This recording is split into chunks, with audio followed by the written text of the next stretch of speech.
today's going to be another kind of foundational video. It's a follow-on from last week. So last week, obviously, I was talking about frequencies and vibration, and this week we're just going to go a bit more deeper into frequencies and vibration and energy healing, because there is also this narrative around high vibration, like, oh, let's raise our vibration, let's raise our vibration, and that's basically messing people up. If you raise your vibration to the highest level, let's say in the universe, you would probably explode. You would probably combust. So it's not necessarily about raising yourself to the highest vibration. It's about raising yourself to the right vibration in harmony with the universe, in optimal strength based on what your body can take. So there are some times when we get there are some times when we get energies that we can't handle, and that will then cause things like a psychotic breakdown, us not being able to ground ourselves because we have flown too quickly. And so this whole idea of raising our vibration often puts people into a mindset where they feel that anything that is lower than their vibration is beneath them, which then is like arrogant. It's a real arrogant mindset, and it's a real selfish mindset to think that because I'm on a high vibration, I can't be around your kind of energy. What if when I hear someone say that tells me how spiritually mature they are. And that would be a great level. Like, if you need to get a way to save yourself, if you need to get a way to heal yourself, if you need to get a way to protect yourself, obviously you need to have that discernment to know when and where to do that. But to have that as a guiding foundational principle, that's when I would say you're taking it too far. And so for me, that raising of a vibration is just so you can increase your bandwidth, just so you can increase your levels. But life is always moving, life is always changing. And so there is not one particular vibration that is better than any other vibration. It's all about resonance and harmony. Once you understand resonance and harmony, you can now move into more of an alchemist mindset. And an alchemist mindset is just going to work with whatever vibration they want to work with, depending on their situation and also their intention. So this is the Wu Wei approach, you know. So when it said be like water, water is let's say water is a receiver. It's a dipole antenna, but water is a receiver. So it can receive frequencies and it can also give out frequencies. That's why you have water imprinting. I've showed you hopefully pictures last week where I showed you my images on water and how it, messages in water basically. And so Bruce Lee says be like water. And so this week I actually had a thumbnail. Basically I had a thumbnail that said my first thumbnail for today was be like plasma, because what I'm going to show you is the high vibrational frequencies, the primordial frequencies and vibrations and energies that the universe is made from, and why it's important for us as spiritual beings in a human body to understand healing, living and being from these perspectives, from the perspective of plasma, from the perspective of scalar, from the perspective of I'm being nice with the word quantum, although it means so many different things, but it's not really one of those misconceived words, but we'll just keep it simple. Quantum. Because what you want to be able to do is you want to understand that you are a biofield. You are a field of energy, and all of these other energies, all of these other dimensions are interacting with you potentially all at one time, like an interference. And so what we need to understand is how these interactions play out. The role of an alchemist is to understand how these interactions play out. And so I came up with a word basically. So I've basically started a like I said, I've started a venture. So which I'm going to show you lot now. But essentially I've started a venture and I came up with this word called Vibrology. I haven't even Googled it to see if anyone's come up with it. I think I did Google it for about a second. I didn't see too much. But basically it just means the study of vibration. So as I was explaining a couple of weeks ago, I've got 3 themes for this year that I'm looking to achieve. And one of those themes is the shout out to Scotty Woods. And one of those themes is shout out to Upper Foxgale. And one of those themes is vibration. So the first theme was to create my own universe. Create my own universe. So go check out my Infinite series if you're new to this channel, if you've not seen this before. An 8-hour free masterclass with, when you go to my website as well, a free worksheet, literally hundreds of pounds, maybe thousands of pounds worth of game right there. And that shows you how to create your own universe. So I've created my own universe, and this YouTube channel is part of it. Clearly, all my divination tools are part of it that I've built. The multi-divination app that I've built is part of it. You know, all of these things, basically, the people are part of it. And really, life continues through the exploration, through the eyes of this universe. And in this universe, I have chosen to search. I have chosen to basically observe and pay attention to the numbers 1 and 0. The mastery of the 1, the 0, the mastery of the out and the in. The mastery of the yin and the yang, essentially.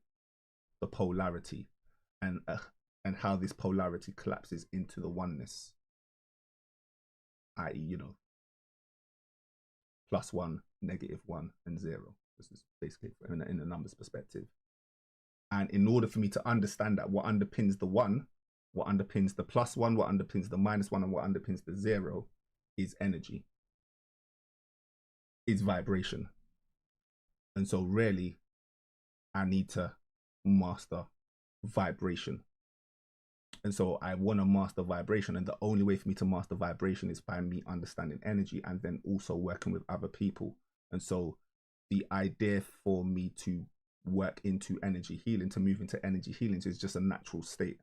So obviously I do energy healing myself on myself, and it works.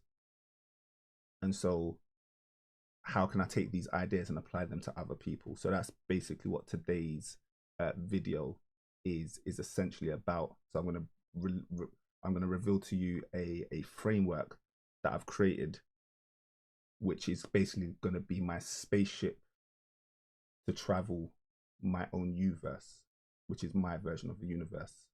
So again, if anyone's not heard this lingo before, I basically say that the universe is infinite. So wherever you stand, you are the center of it. And that the universe is and that you are a co-creator of the universe, and that the universe is relational. And so what you really want to do in order to step into your true power is to be intentional. And you do that with your intention and your attention. And so you become the true AI. There is no more powerful AI in the universe than intention and attention, or the skill and ability of someone to direct, focus, channel, harness, manipulate their attention and intention. And so if you follow this channel, hit the like button as well, subscribe as well. Like, I'm at 298 viewers, followers. Might as well get me up to 200. Let's break that milestone. Let's break that milestone hopefully after this video. Yeah, don't forget to like as well. It really does help. And also as well, one thing I do know is that when people do like, because it's a live, YouTube will push it more. So the more likes there are, the more YouTube will push it, and then I can get people on, and then yeah, we can have a conversation and a dialogue. I enjoy going lives, as I've said before, because I just enjoy the interactions from the live chat.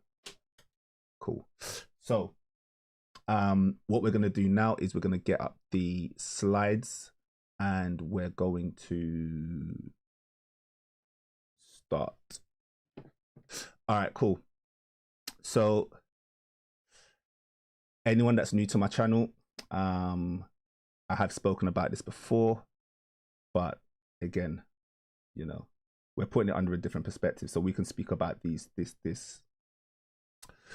this holy trinity that basically I would say are the values that underpin a lot of what we speak about on this channel.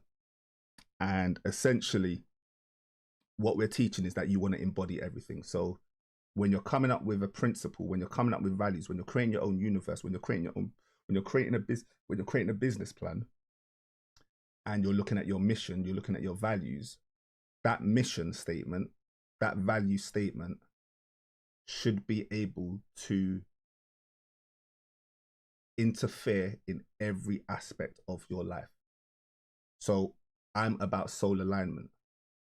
How do you become soul aligned? The way how you become soul aligned, very simply, is to make sure that every single decision that you make, your whole being, from your breath down to your pinky toe, your pinky finger and your toes, is soul aligned, is aligned from your soul, is aligned from your spirit, comes from your heart center, comes from that space of nothingness, comes from that space of nowhere. That true you. Some people call it their higher selves.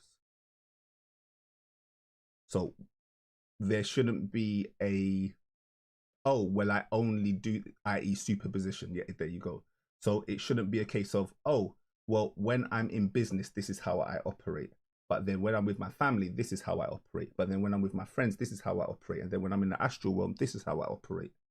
So when I'm speaking about soul aligned, again, these are my words and my interpretations. My interpretation of soul aligned is that everything you do is soul led. Now, that doesn't mean that you don't change things up and you don't understand resonance and you don't understand harmony, you don't understand rhythm. But all of those things are channeled from the center. That channeling of energy from the center then can go into inclinations and declinations. But it should all be center led from the hub, from the seat of your soul. So you tap into your love, basically, which is love. So that literally just what I said there was love. So how you be soul aligned is everything that you do is love based, is heart based. Yeah. And so obviously you have to come up with practices to tap into your heart. So, you know, I've already given so much on that already. I can't remember which videos. You just need to go back into the archives and have a guess. It'll be in the Infinite series. It'll be in the first 1 or 2 videos of the Infinite series. I will speak about this. So that would be love. And then you have the wisdom. And well, no, actually, we'll go with power.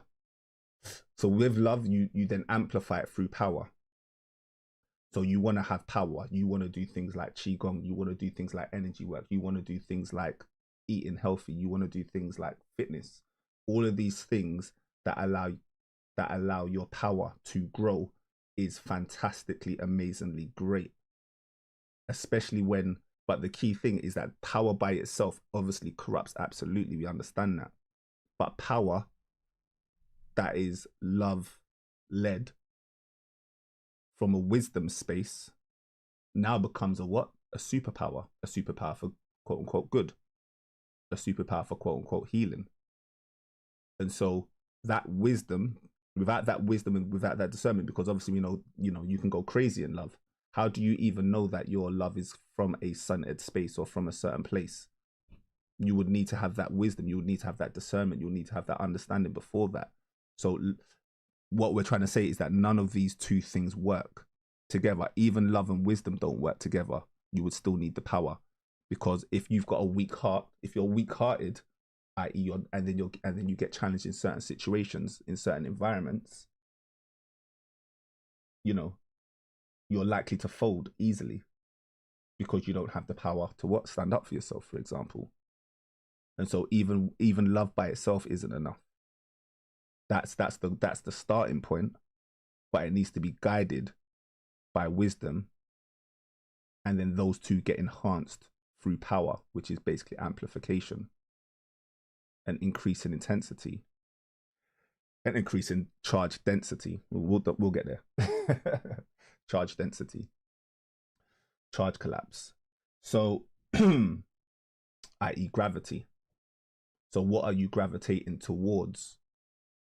The thing that you're gravitating towards, that acceleration would obviously be the power, but that thing that you're gravitating towards is hopefully directed and magnetized from a space of love and then also wisdom.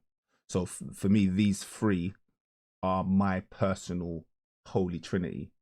You know, and I speak about this in other videos as well. So it's not for me to keep on going on with this one. But with those three things, basically, in order to understand balance, in order to understand those three things, I basically say that these three things then lead to balance, which then leads to peace. So again, I've got another chart in some other videos where I basically just show you, you know, my version of the tree of life, and essentially peace is at the top. So the reward for all of your spiritual hard work, all of the work that you do, your reward, your heaven, or in terms of my terminology, is this place of peace. And this place of peace is a place of equilibrium, this place of equanimity. This place of equanimity is a place of balance, which is symbolized through the deity Ma'at.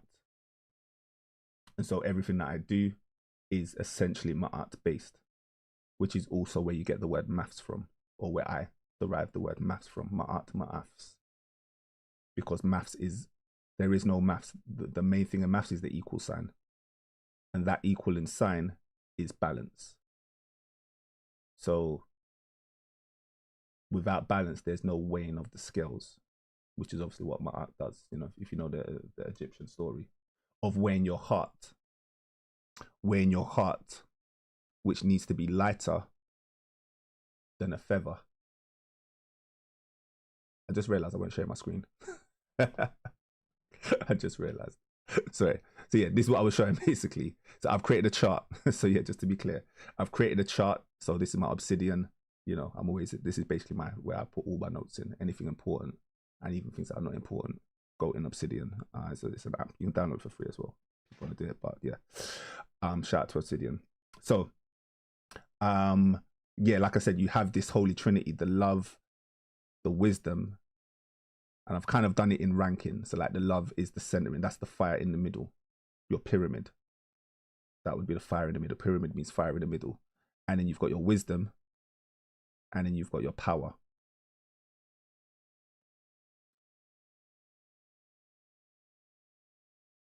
So you have the Buddha. So you got the story of the Buddha. Yeah, I can't help but, like, I'm just reminded of the story of the Buddha, basically, where the Buddha represents ultimate love in this analogy. And he had two disciples. His main two disciples was his disciple of wisdom and his disciple of magic. Like magic in the literal sense. And these were his two right hand men. So I had this before the story, but yeah, I was just reading up about the Buddha and his story, and he has these two right hand men. And they basically, one was more wisdom and then one was more about magic. And obviously in this regard, I'm basically saying that power is analogous to magic. You know, they go hand in hand. How to alchemize would be power. All that ability to yield is power. So it's incredible. And I put this higher because obviously I'm in Thailand. Obviously I was asking a monk, I was like, oh, so which one was his right hand man? And they were very clear. They were like wisdom. They were like, he's one that was about wisdom. The one that was more knowledgeable was his right hand man. The one that was the magician weren't his right hand man. Because again, yeah, so that's why. I mean, there's not even that's why. I mean, I'm naturally biased towards wisdom myself. Quite honestly, that was my natural way. That was my gate into spirituality, was through wisdom, then through love, and then through power. So we have Ma'at. As I was saying, we have Ma'at, which is balance, which is the principle. So you've got the Holy Trinity there, then you've got Ma'at, and then I've come up with a word called. So my practice in life is to study vibration. I'm basically going to dedicate my life to. I can see myself dedicating my life to Vibrology, the study of vibration, like the universe, just yeah, everyone knows that I'm massive into synchronicity. And it was just unbelievable. Like literally, all I had was 2 themes for the year. Create my own, live in my own universe. Apologies, it wasn't even create my own universe. I already created my own universe last year. That's what last year was about. creating my universe. This year was about living in it and going even further and just, yeah, living in it. And then obviously we came up with this whole 10 thing, this mastering the 1 and the 0, the binary code, which are the only 2 numbers in the universe. And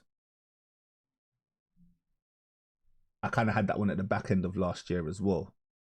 And so this vibration one, I had it before, but I named it something different. I was talking about like energy work and stuff like this. But the study of vibration, because basically what we're saying is that in science, the science of the future, in health specifically, in health and wellness specifically, the science of the future, which is basically the science of the now, because obviously how do I know about this stuff? It's in the now, but you know, we're just waiting for the mainstream people to catch up. The science of the now is the science of vibrology. It's my word, but you know, anything that is to do with studying the vibration, anything to do with studying the energy field, in regards to all the different dimensions, you know, your auras, your biofields, your morphogenetic fields, chakras, so on and so forth. So this study of vibration is then the practice, which is birthed from the principle of Ma'at. And then that practice then goes into wellness. So the practice of wellness then becomes a thing, because as I was saying, and I'm going to show it to you below, that it's not just enough to study. It's you know, this channel is never going to be about the end result being more theory upon more theory upon more theory. We are in the business of soul awakening. We're in the business of transformation. We're in the business of oneness. And that can only be lived. It can only be a lived experience. You know, obviously you can learn it. You can learn things, but up to a point that will take you so far, it then must become a lived experience. And then once it becomes a lived experience, it's not a calling for everybody. You know, you could be a forest monk and you could just stay by yourself in isolation, but I choose not to. So I'm very, very, you know, I enjoy sharing my knowledge. It's up there with my favorite thing to do in life, which is sharing and trying to help people. Obviously, it's why I do what I do.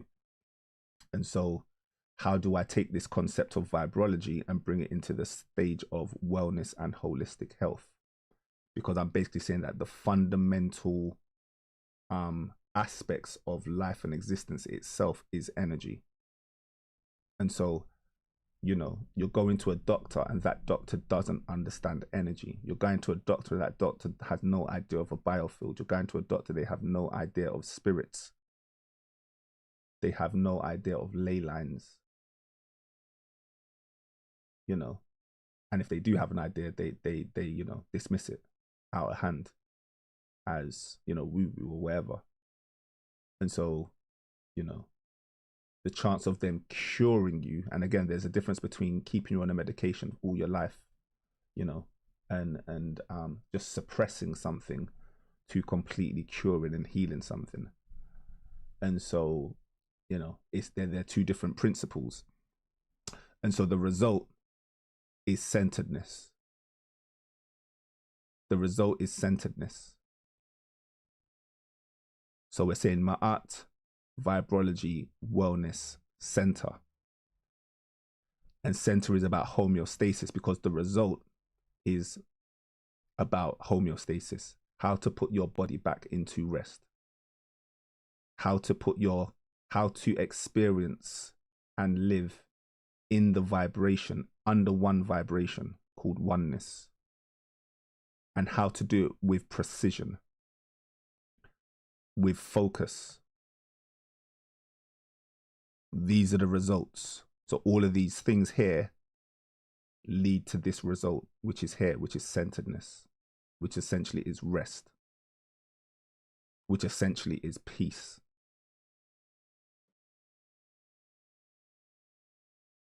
And so this is basically what you're seeing here is a dedication of, I would say, 1/2 of the work that that I've dedicated my life to.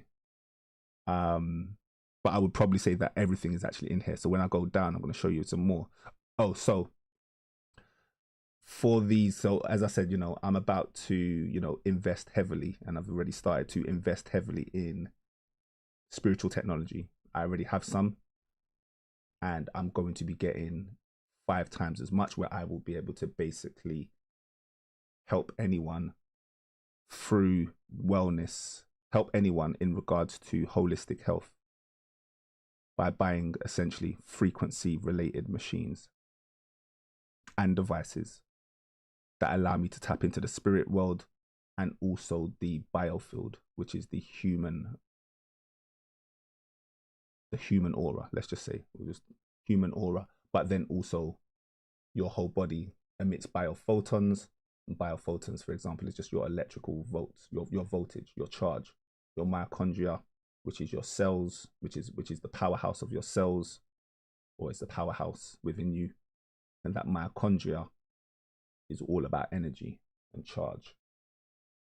And so when we're talking about vibration and frequency, we're also talking obviously about charge and energy. And so I believe, about as much as a doctor believes, that all of these things are energy related. You can explain the universe in many, many different ways in terms of a metaphor. So it's up to us as humans. Like I said, God is not a mathematician, he's an artist. And we as humans, in order to understand and interpret, we have used maths and added on a layer called mathematics in order to interpret. We have added on science, and I mean humans have added on science as a way to study nature. So nature is nature, life is life, you know. And through us, it gets to study itself and know itself, you know. So again, if you've heard any of my principles or any of my ideas around how the universe works, the universe exists to know itself, and it knows itself through its conscious agents, especially, i.e. humans, as one iteration or example of the ability to study itself through things like your metacognition. So we then, oh yeah, let me show you something crazy. Let's have some fun. Let me show you something crazy. So basically, I'm sitting there thinking of like business names. I love business, you know. Anyone that knows me knows I love business and stuff. So I'm like, yes, all right, cool. Let's come up with a business name for this project, this adventure that we're about to go on. And let me just pull it up. Let me just show you something. So this is the name that I've settled on. Ma'at Vibrology Wellness Center. Yeah. And when I mean I settled on that, the minute I thought of it, I was like, that's it. So I've done this too many times to like know when something bangs, basically, when something just hits. And so the minute I said that name out loud, I was like, yo, that's bang. Yep, that's it. Just like there was no doubt in my mind that that would not be the name moving forward. Yeah. So we then go into, so I was like, all right, cool. Let me just see. So what I'll do is, so like I said, one of the things that I do is, again, everything is consistent with myself in terms of living what I see. So obviously I've then put that name into the app. So as you can see, I've put now Ma'at Vibrology Wellness Center. It only allows me to do 3 names. So there's not a space for 4, because obviously it's mainly for names. But it's cool. We work with it. So this was the day. So I actually bought a domain name yesterday as well. So I bought the domain name yesterday as well, which would make it kind of official, basically. Although I thought of the name a few days earlier. I did actually think of it a few days earlier. But yeah. We then look at the numerology. 1, you've got the 10. Ma'at is also 10. So I said that now I did know this from before, but again, I forget stuff. There's so much information I have in my head. I'm not going to be able to recall everything at every time, you know. So my whole point is that, yeah. So my whole point is that Ma'at, well, not my whole point. One of my points is that Ma'at is the 10. I just said I need to master the 1 and the 0. Ma'at is a 10, the 1 and the 0. I basically need to become a master of the 10. So we've got my 10 in there. Yeah. Then we scroll down. So we then scroll down. There's more numbers here as well, by the way, but I'm not even going to blow them up. I don't even want to be too long. Okay, cool. I've got to go all the way down. I'm not in my app. This is actually the PDF that I downloaded. So yeah, anyone goes to my app, you just download the PDF as well. Whereas the app I can just go to, I can get to information quicker on the side basically. So yeah, these readings are like 50 pages long. Obviously see me scrolling through the 50 pages. And here we are now. We're here where I wanted to be. All right, so Chaldean numerology. This is the letter code for Chaldean numerology. A equals 1, I equals 1, 7 equals O. Yeah. Jeez, look how powerful that name is. Just to be clear, people. So this name, the full name, the full name, when you add up all of the letters of the full name, it equals 99. Like I said, this was just a number in my head, yeah? It's just a number in my head. Sorry, it's just a name in my head. I weren't thinking about numbers when I'm thinking about names. I don't know how to, I'm not that quick with calculation. I'm not even trying to do that stuff. Like, I'm literally just trying to come up with a name that resonates with myself, that I like, that you know, I like for whatever reason, whatever reason you like a name for. I settled on the name, and I actually only tried, there was no other names that I actually settled on. This was the only name I had. So it's not like I was comparing multiple names. Do you see what I mean in terms of synchronicity? So yeah, if anyone don't know, that's mad. Like 99, what is the number? 9 being the number of humanity, 9 being the number of harmony, 9 being the number of the phi ratio, 9 being the number of completion, so on and so forth. And we got 2 99s in the number. And then when you go over to the, well, you won't see it here. When you go over into the second system, it also equals the number 1. So in the Pythagorean system, the number 99 is also, sorry, the full name is also the number 1. And so you've got the 1 and the 9 in there. Remember, there's no zeros as well in a reduction in Pythagorean numerology. So that 9 also represents a 0 many times. Or sorry, that 1, apologies, also represents a 0 as well many times. Like if you have the number 10, you need to reduce the number 10 down, you remove the 0. And then you get a 1. So there are no zeros when it reduces down, just 1 to 9. And so yeah, we've got the 1 and the 9 with this name. So again, what that will do is that will tell me that this name is powerful. Like this name is got power behind it. Like a ridiculous amount of power behind it. And then look, I wasn't even trying to do like, but yeah, this is what we do. So the date that I won't say incorporate, because I'm not trying to set up a limited company with this business. It's more just, I'm not trying to do that basically. I'm not trying to make it official.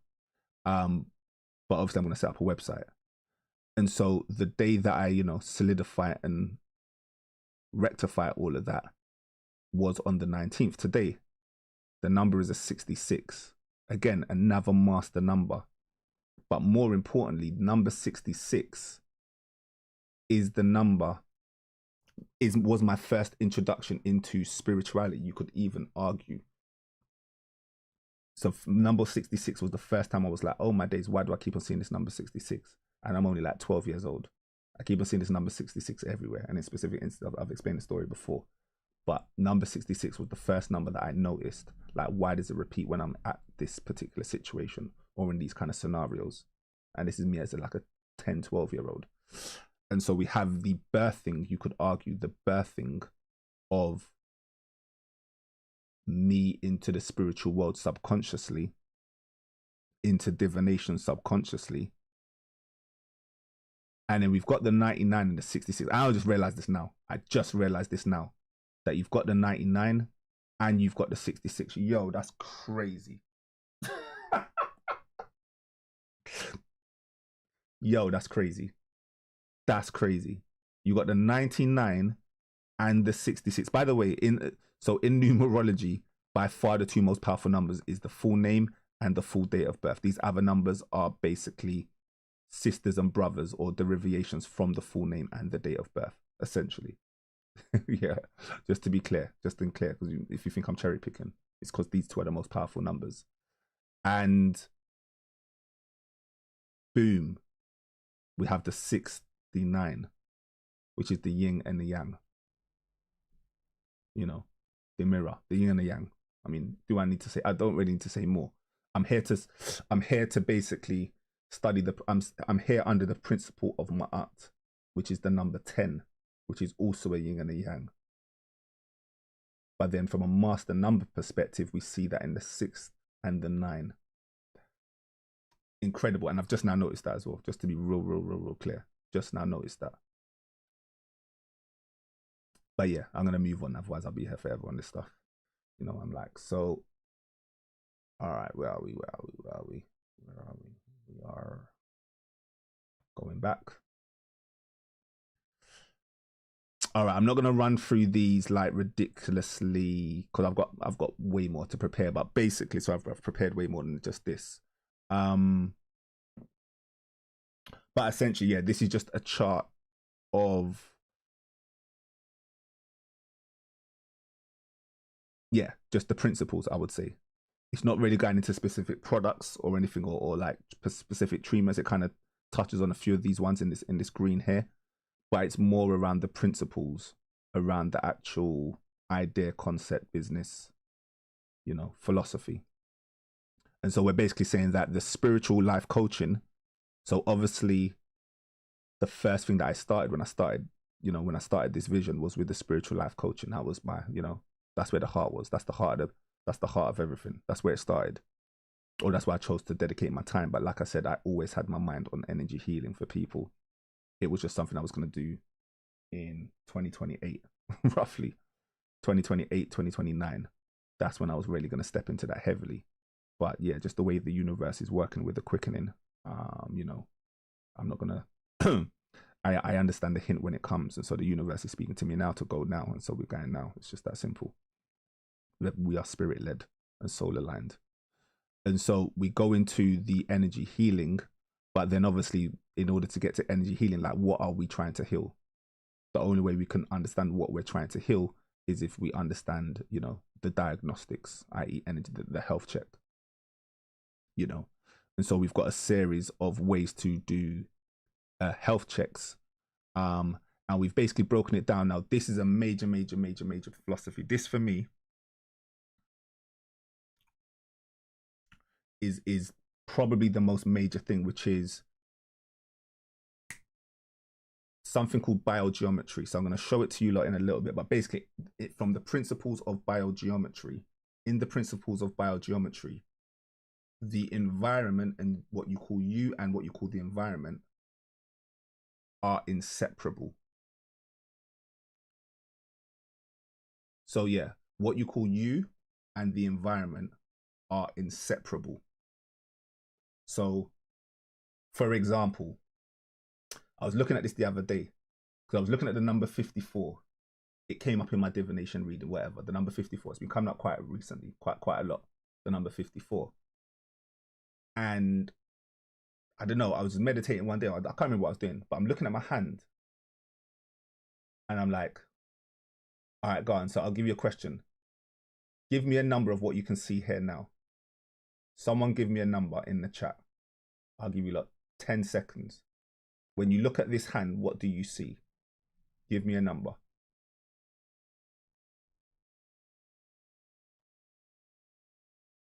I'll assume if no one answers in 6 seconds, I'm gonna know. 6, 5, 4, 3, 2, 1. Yeah. All right, cool. I know people are live as well. I can see people are live. So, all right. Clearly, you see 5. Yeah. But what about the space in between? 1, 2, 3, 4. 1, 2, 3, 4. And yes, if you were clever enough and you wanted to be smart about it, or just say something else, you could say 1, 2, 3, 4, 5, 6. I'll let you decide on that one, depending on where you think the starting point of you actually begins. Where does the starting of you begin? That's a philosophy. So, you know, like when it comes to philosophy, that's just a debate. It's debatable. But clearly you do have energy. This biofield extends outwards. Your aura extends outwards. So you could argue 6. You could probably argue that there's 6 energies interplaying with each other. The 4 physical and the 6 spiritual. And the fact that there's more spiritual stuff than physical, I even like that now. The 6-4. The 64. I Ching. 8 times 8. So my whole point is that too often we focus on healing ourselves, growing ourselves, without focusing and worrying and paying attention to our environment. And so for me, if you come to me for spiritual life coaching, for example, and I give you the most banging session, but then, you know, that session was in the midst of a family fight or a family feud, and you get off the phone and you go straight back into that family feud. So let's just say, quote unquote, your vibration's been raised. Your vibration's been raised, but then your vibration drops the minute you leave the call, because you haven't kept the integrity of that energy. You know, you've just let it dissipate. And so your environment becomes just as important. The space that you are healing in becomes just as important as what you are trying to heal internally. And I'm not sure how many people really take that into consideration. You know, I'm not sure. So for me, the environment and the personal work, like, I'm going to be encouraging people that they focus on their environment just as much as they focus on their personal self. Again, it will be taken on case by case basis, but just in general, both of these things need to be discussed as part of the consultation process, put it that way. And we can do energy diagnostics on both. And so we can do the biofeedback, which is looking at the energetics within your body. We can do the feng shui, which is looking at the energetics within your space. We can do brain heart coherence, which is looking at the weight, which is looking at waves within your heart and your brain.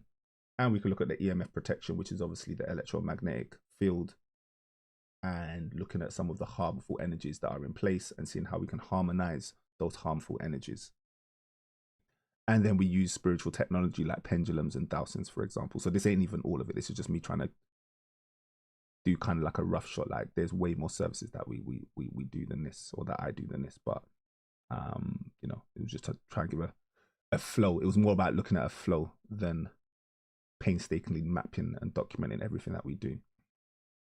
And all of that is done under the banner of obviously mental, emotional, physical, and spiritual, you know, holistic health, essentially, of course. And we're basically saying that we do that through energy healing modalities, which is mainly focused on light, shape, and sound. Shape would be biogeometry, sacred geometry, symbolism, sigils, for example. Light would be light therapy, plasma technologies, and so on and so forth. I'm going to get into some of this stuff as well. Obviously, I'm going to break some of this stuff down. And then plasma, scalar, and organ, which I'll explain later, as I just said. Yeah, and we'll just skip it from there. I'm not going to go into the treatments and stuff. It's not what today's about. But yeah, you can look at them if you want to. Like, these are some of the things that we do, basically. But yeah, today's not the day. All right, cool.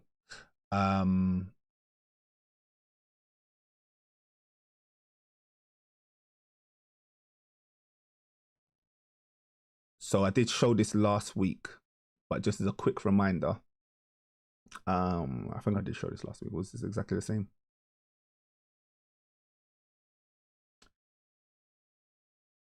So when we're looking at energy, or when we're looking at EMF, this is how EMF is measured. So we've got different waves and we've got different frequencies.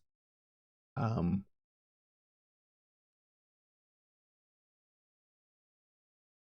I like this one the best because it shows you scale. So radio waves is good for are long waves. They're very, very long. They travel over great distances, like 10 meters, for example, per wave would be in the radio waves. And then we get to gamma rays, which is the most intense energy in the universe that we know of. And that energy is so intense that it goes into the subatomic realm, which is 7 decimal points to the 1 nanometers in terms of how small it is. So your human cells are at infrared. So when we're looking at light therapy, for example, the light therapy technology that we have, or that is available to anybody, you know, you can buy this stuff. Anyone can buy this stuff online. You know, I've not done anything else but buy some stuff. They operate at the infrared level. So if you want to activate your cells, you would need to focus on energy that is focused on infrared. And so there's something called infrared or red light therapy.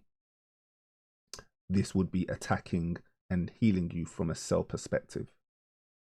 But if you want to be healed from a molecular, an atomic, and a subatomic level, well, then we need different types of energy.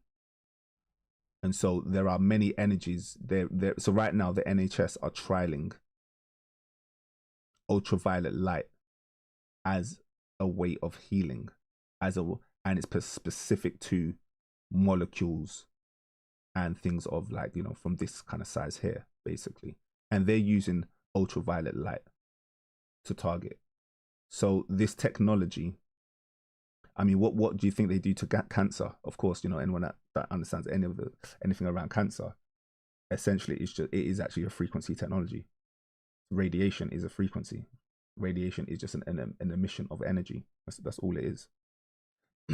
Gamma ray comes with radiation, X-ray, X-radiation. So all of these things are just emitting energy. And so when I say this is the technology of the future, there is a little bit of a, well, we've been using energy healing for decades at the very least. You know, again, what is radiotherapy? So I showed a lot of this stuff last week, but I actually put some more stuff together. So let's get into plasma.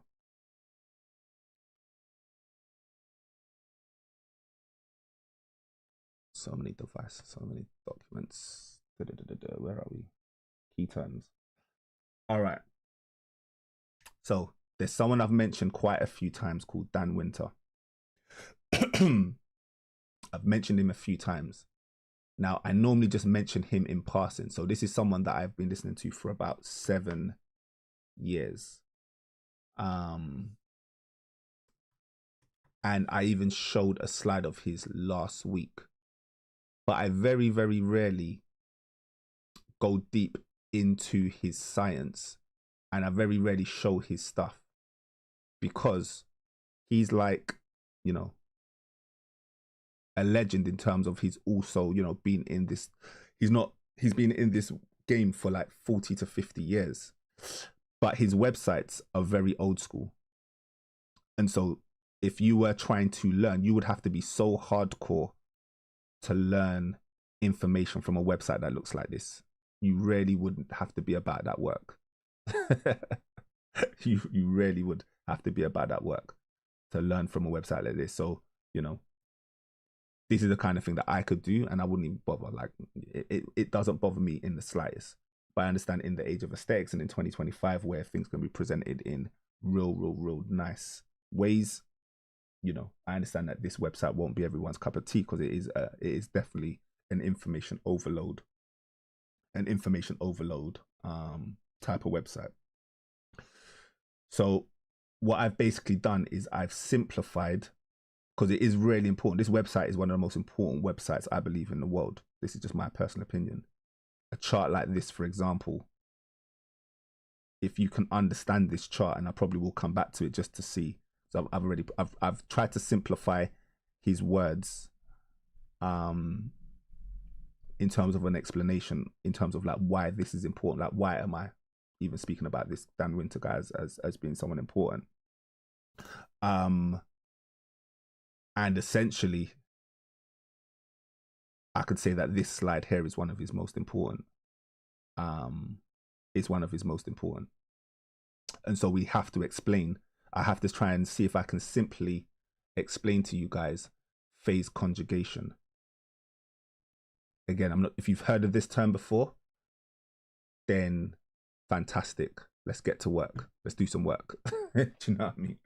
But if you've never heard of the term phase conjugation, if you've never heard of the term longitudinal wave, if you've never heard of the term neg entropy, so these are all words that's just in this one slide alone. If you've never heard of the word scalar, which essentially is just a compressional wave, then, you know, I feel like it's my duty to spend some minutes trying to see if I can speak in a way in which you can in which you can understand why this is so important, or why I believe this is so important. All right, cool. So let's go.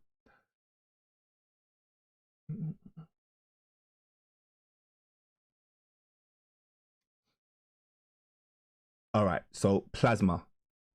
This is almost like a glossary. It's basic. So this is Dan Winter key terms. I haven't actually finished this document, but I finished it enough for today. But I'm actually gonna, in my own time, improve this document. But for now, it's enough for today's lesson. So you were taught about 3 phases of matter normally: solid, liquid, and gas. There is also another phase called plasma, simply. And this chart here, I would say, explains it the most. So I'm, just to be clear as well, plasma is going to be, is the healing technology of the future, i.e. Allah, the healing technology of now. So the biggest investment I'm about to make is on a plasma device that I'll speak about maybe today, or maybe not. But essentially, the centerpiece technology is, because I'm going to be the first one in the UK to have this technology. I just got that confirmed. I'll be the first one in the UK to have this technology, which I'm just, you know, just for me to say that out loud, that's just mind blowing to me that I'm in this position. It's just absolutely mind blowing, honestly. So anyway,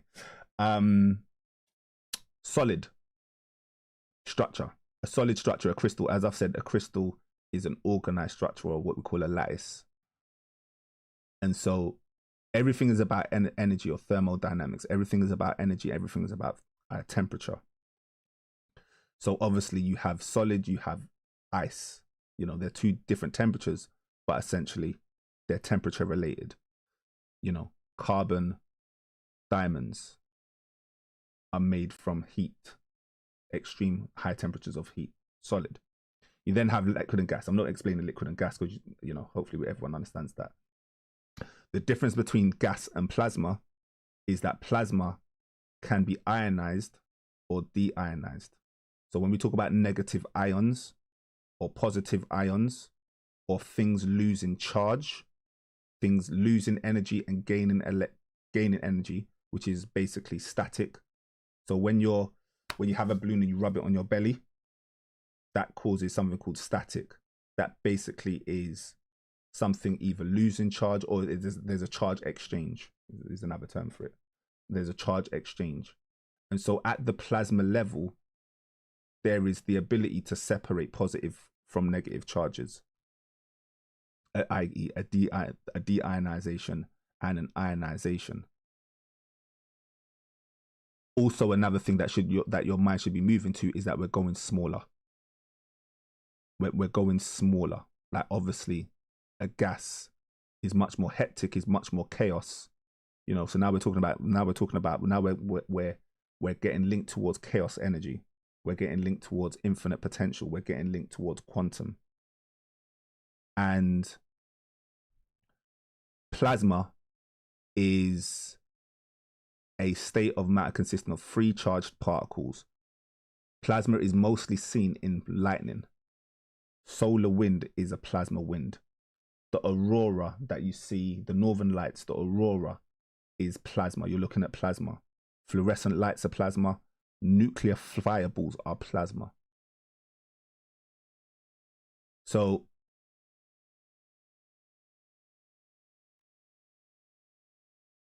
I'm going to skip that bit there.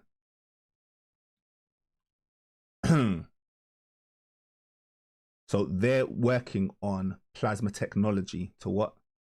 treat cancer right now. Yeah. So they're looking at UV radiation as well. So remember I told you about UV radiation,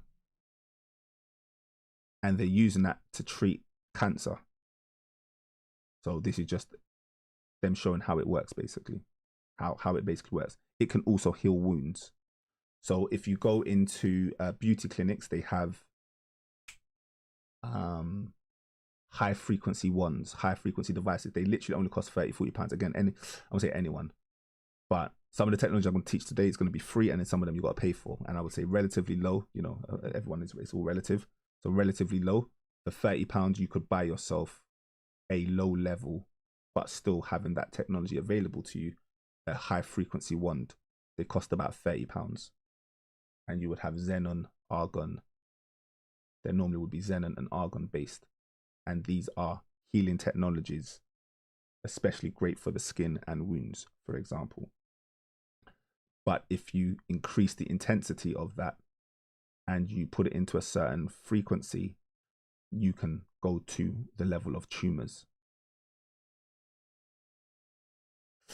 So next technology, scalar. So scalar basically is like Nikola Tesla technology. It's the convergence of two identical electromagnetic frequencies, or EMFs, from two opposite direction produce scalar energy, and so they cancel each other out. So you've got one wave coming from one direction, you've got one energy from one direction, and a movable force, or two immovable forces hitting each other. They cancel each other out, and then through that hitting of each other, similar to how the Hadron Collider is, where they're smashing particles together at millions of miles an hour, maybe billions of miles an hour, that then creates something called scalar energy. And the scalar energy is stationary. And so once that scalar energy is being produced, that scalar energy basically is a longitudinal wave. So another way of framing the scalar energy is a longitudinal wave. And so now I've got to explain what a longitudinal wave is. And so a longitudinal wave is a wave that travels beyond time and space. I've got a little graph here, basically.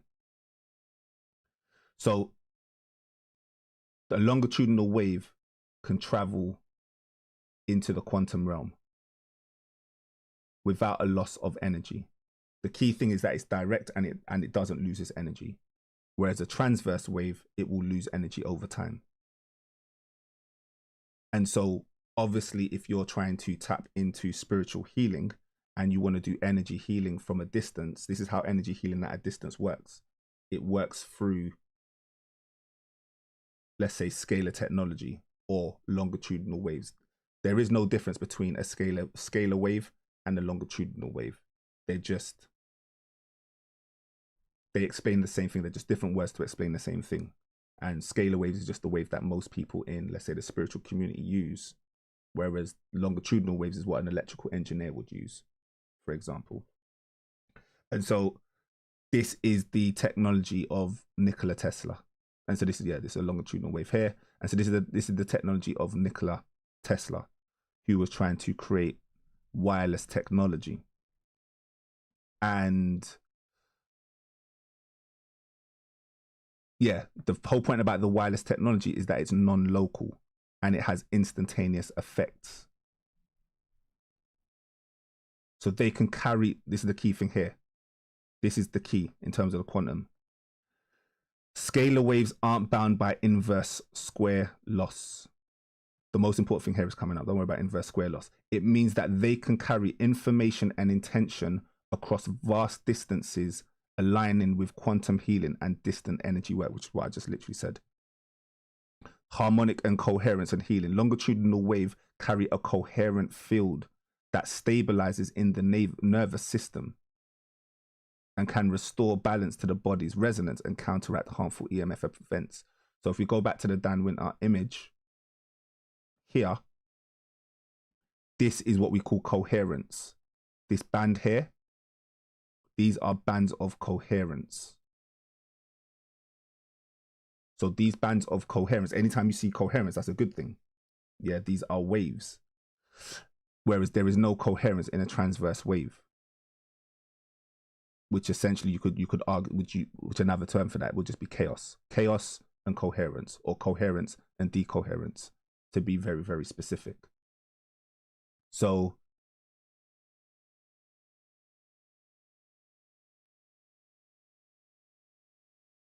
the whole point of Tesla's particular vision, just in case anyone doesn't know, Tesla's particular vision was that longitudinal waves could transmit pure energy without energy loss. So there would be no loss of energy in the signal, which basically mirrors the concept of quantum healing, chi, vibrational medicine, Reiki, so on and so forth. So yeah, in a nutshell, that is essentially what we're seeing here. And the way in which you heal, energy is essentially, gravity is essentially compression. So it's a compression to rest. It's an energy that moves towards rest. So everything in the universe enjoys being in a rest state. Everything in the universe enjoys being in inertia, in rest. That charge collapse towards a rest state is gravity. And these dots here are what we call nodes. At these nodes are like where the high energy centers are, basically. This is where the high energy centers are. And so phase conjugation, when they're talking about scalar waves, they're talking about basically two waves hitting each other through a compression, which basically is the hourglass. So last week and the week before, I spoke about the hard purple boil, or the hourglass and the donut, and that the universe is a torus. So I even have a picture up this week, actually, luckily. So this is the universe, or this is all atoms. So when we talk about the oneness, and when we talk about the universe, and when we talk about energy, essentially all energy centers are based on torus technology, or a vortex, or a tornado. And so this thing in the middle is negative space, is non-local, is, for example, a black hole. On the outside would be the EMF field. But this center is crazy to look at, you know. You get in a trance just from looking at this. I'm just literally seeing certain things for the first time. This is actually crazy. This is actually, it's mesmerizing. So yeah, that is mesmerizing. Yeah, you can meditate on this, people. You can definitely meditate on this one. This is an easy one to meditate on. Absolutely easy. And so we're saying counter space, 0 point energy, scalar energy is the ability to tap into this, the center of the hyperbole, which is the inside of a torus, or the inside of a donut, basically. That's what we're looking at here. Again, we're looking at the same image, but just not one in color. And one of the best ways to see that is in a circle magnet. So in a circle magnet, when you put the ferrofluid over it, this is basically the electrical magnetic, this is the EMF wave of a magnet, which again shows the flower and seed of life. And also a Taurus, also a sunflower, so on and so forth, so on and so forth.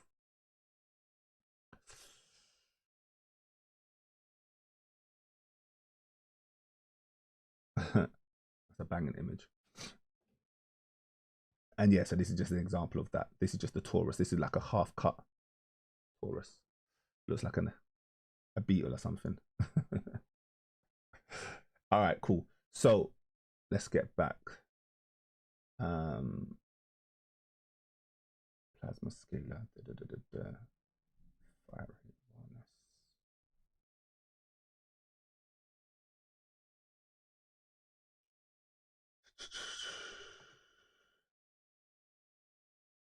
So this is it. This is scalar wave technology. So it's implosive. The key thing here is that this energy is imploding, as in it's cascading like a Russian Chinese doll. It gets slower. Sorry, it gets smaller. And it's based on a fractal harmonic. Yeah. So again, I've been speaking about harmony and rhythm. So this shape in particular, what you're seeing here, is based on a fractal harmonic compression. So yeah, find some big words, but you know, at some point we have to get there. So today's one of those days. Based on the phi ratio, or based on, so this, okay, cool. So I haven't even said why Dan Winter is someone that you know, people listen to. It's because when people invent stuff that actually has practical applications, then sometimes you have to take notice. And so he's just one of those guys. So he had a theory and then he put it into technology, and then this technology is healing people. So I enjoy people like that. And what he created, what he invented, is that he invented something called the phi times Planck scale. So as I've said before, the Planck scale is the smallest unit of any measure. So you have something called Planck time, which is the smallest measurement unit of time. You have something called the Planck length, which is the smallest unit of length possible. So the universe, you could argue in this analogy, it's just an analogy, is a pixel. It's pixelated. That one pixel is one Planck length. So it's like times to the minus, like 33 zeros, 34 zeros. One of the Planck lengths has got 40. One of the Planck scales has got 43 zeros. So a lot of zeros. So we're talking, and they're basically saying that all laws of physics breaks up once you get to this point. All laws of physics break up once you get to this point. The laws of physics do not exist at beyond this Planck scale. And so we can measure to a ridiculous accuracy the Planck scale.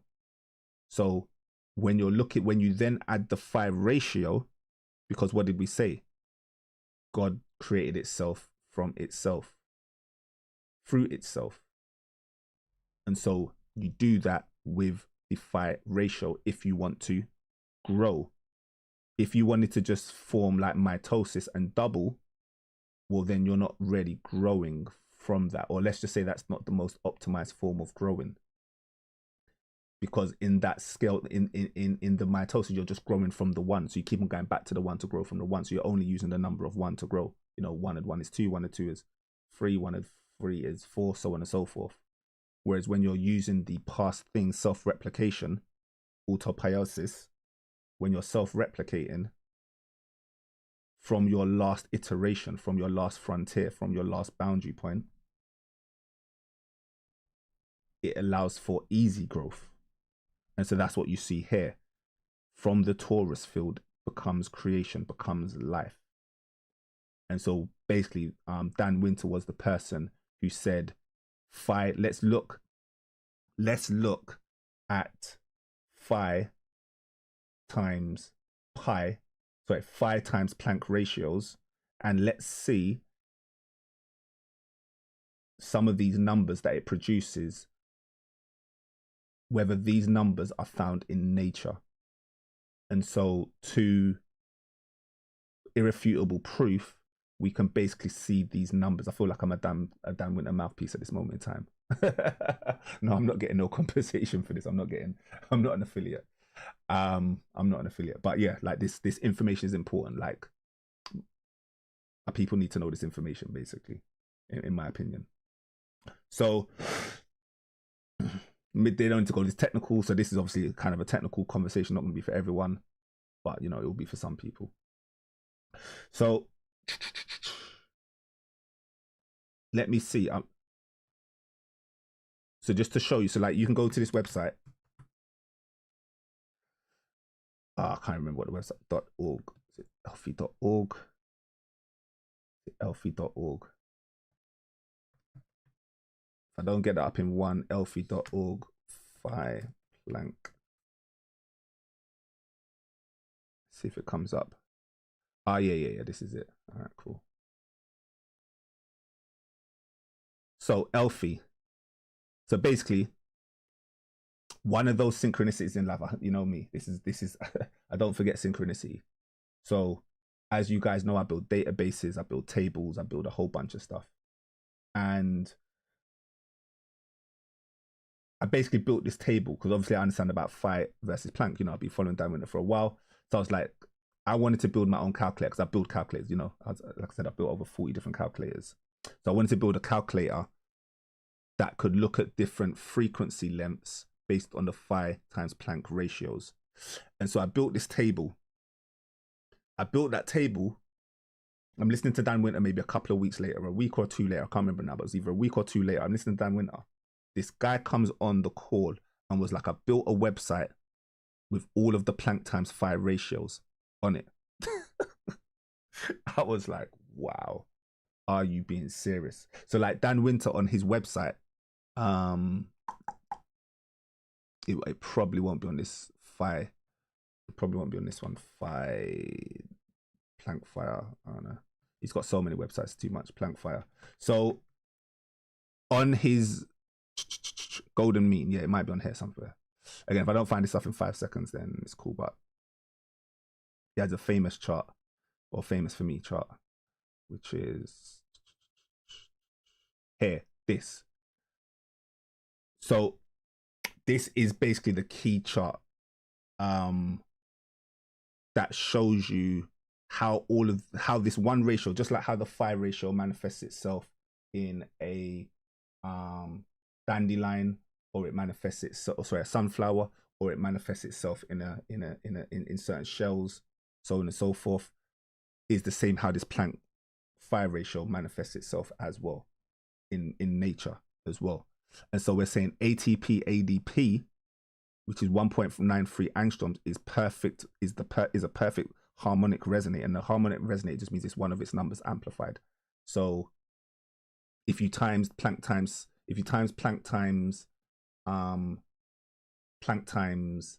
phi, you get a number, but then when you times it by 10, you get another number. When you times it by 20, you get another number. It's just an amplification, but you're using the same mathematics. This is what I'm talking about. Hopefully I'm making this pretty clear.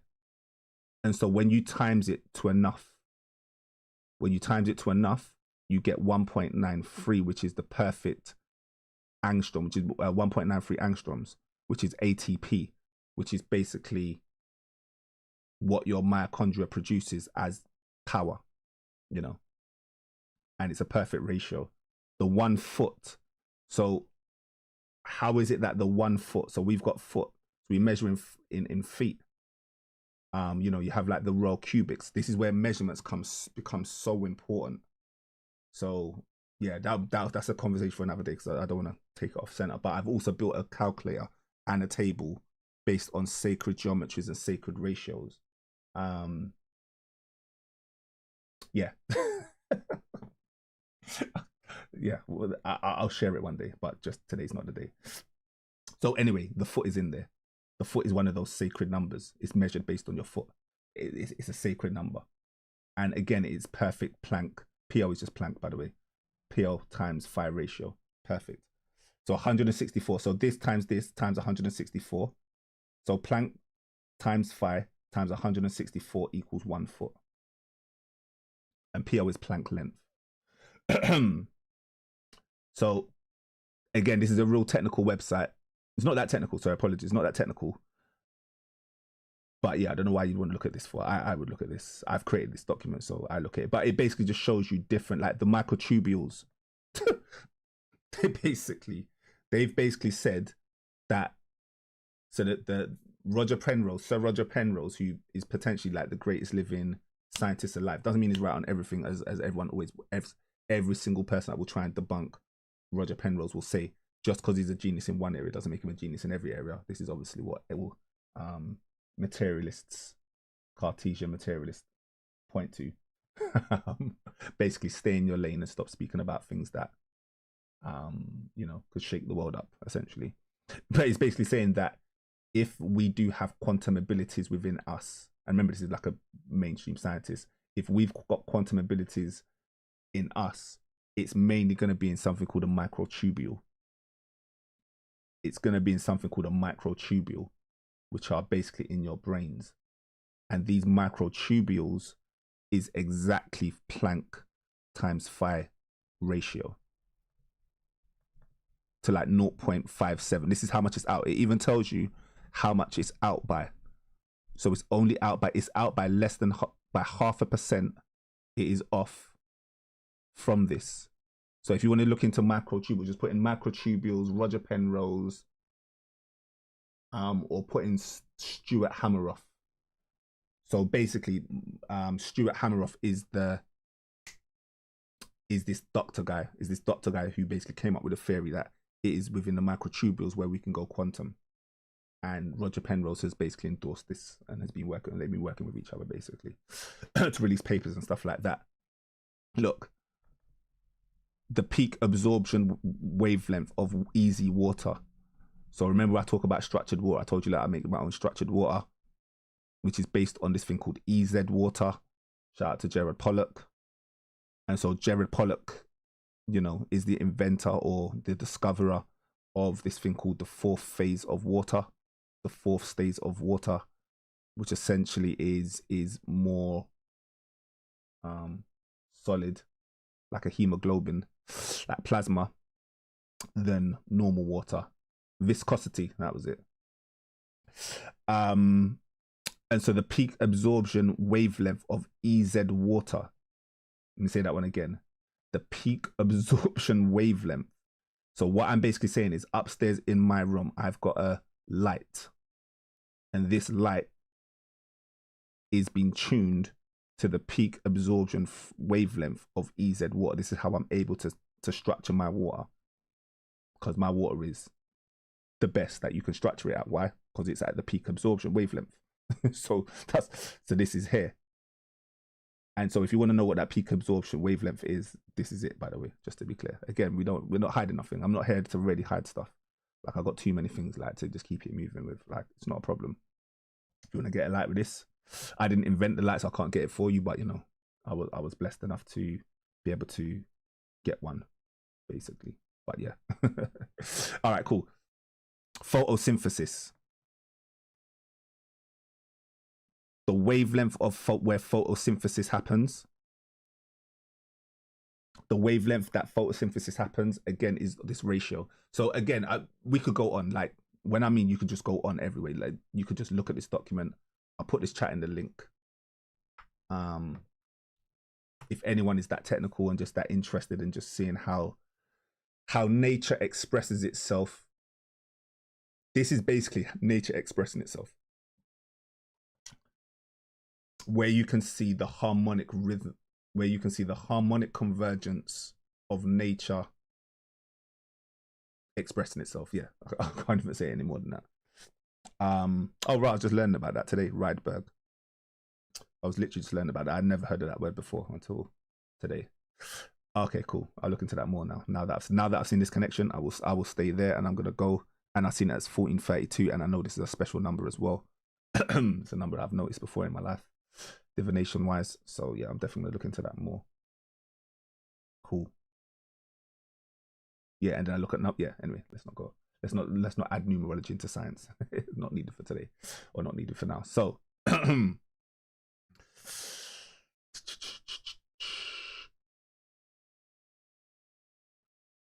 Yeah, this is basically the machine I'm getting. That's basically the machine I'm getting. It's a plasma machine. So I'm getting this plasma machine. I'm gonna be the only one in the UK to have it. And it's gonna blow people's minds. This thing here that she's holding. This thing here that she's holding has got a hole in it. Yeah. Yo, I can't wait to experience this. This thing here that this lady is holding has got a hole. So this here, I don't even know what this is made of. Let's say call it copper or something. This thing here, so you look know what I'm talking about. Yeah. This thing here that she's holding is all of that energy getting charged through this device. And again, it's only just come out, this technology. But when you look through this, you're looking through the eye of the storm. You're looking through a portal. You're looking through a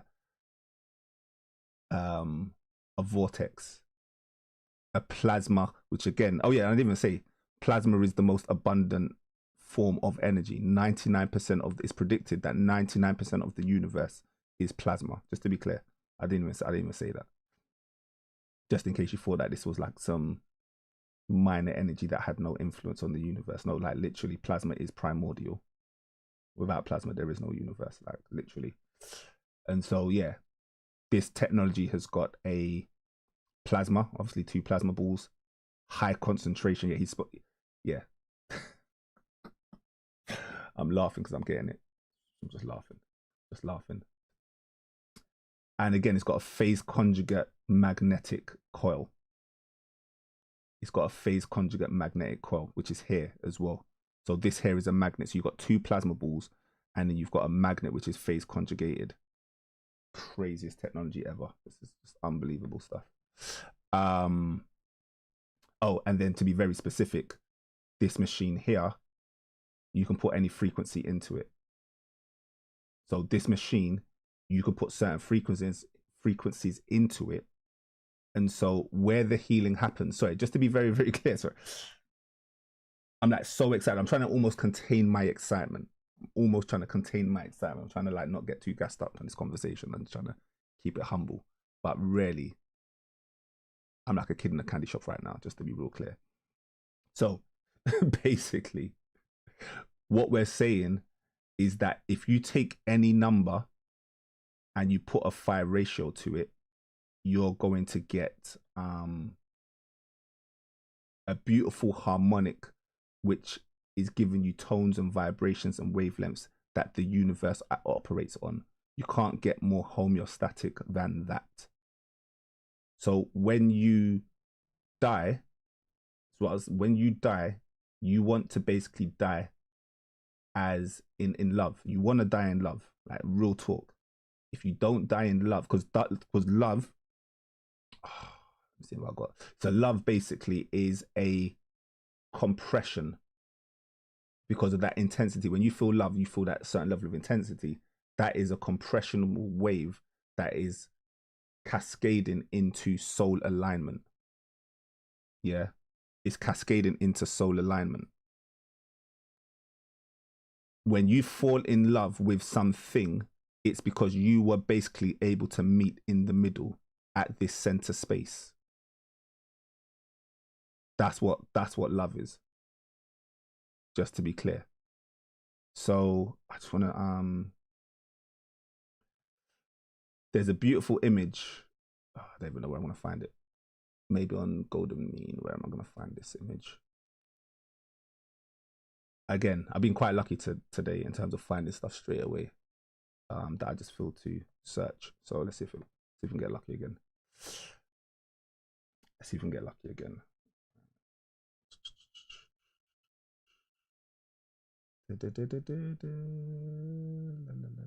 Again, like I said, this website is not to be played with. This website is not to be played with. Seriously.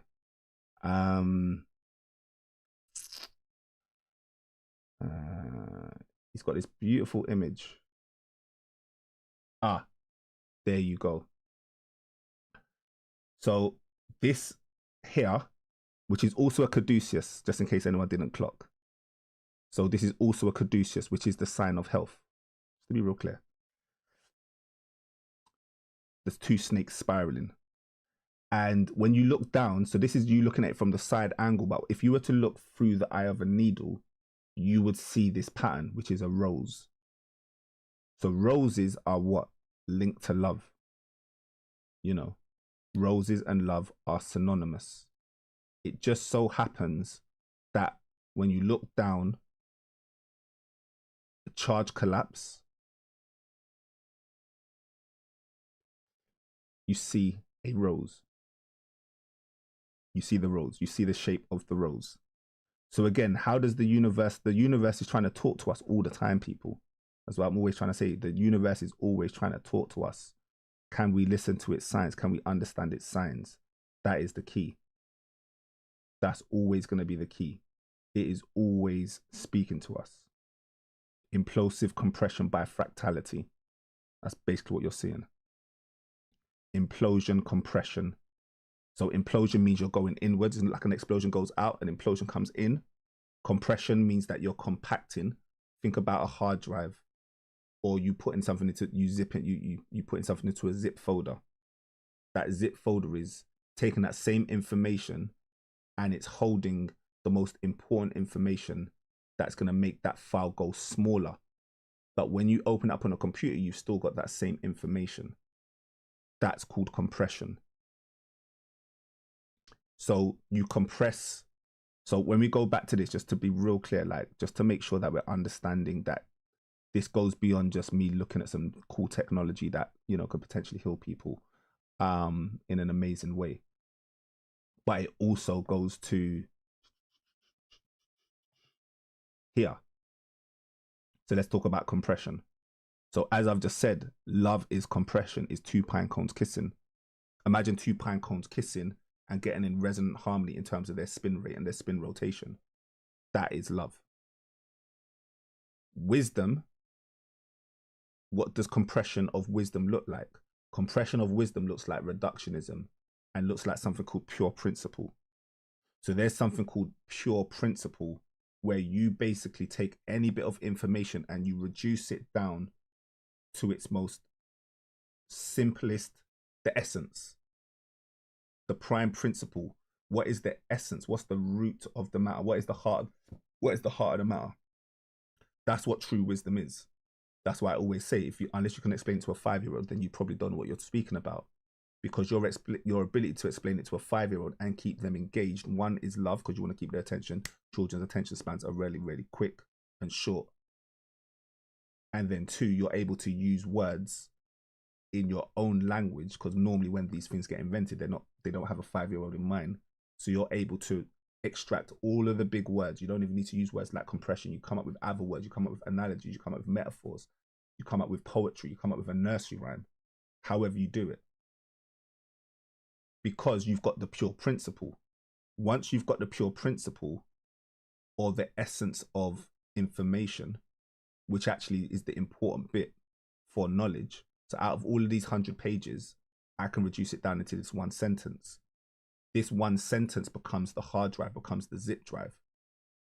So whenever I say this word, even though it's only 3 words, so I'm like, look, all right, cool. I've compressed the jewels of life. So all of the wisdom of the world, I've compressed down into 3 words: love, wisdom, and power. That is my zip file. Love is my zip file. That's one file on my zip folder. That's one. Wisdom is one file on my zip folder. I only need 3 files on my zip folder, because all I need is a triangle to make a shape. That is the first geometry. A triangle is the first geometry. So the triangle is the holiest of trinities, or the triangle basically is the first shape in 3D. Sorry, 2D, apologies.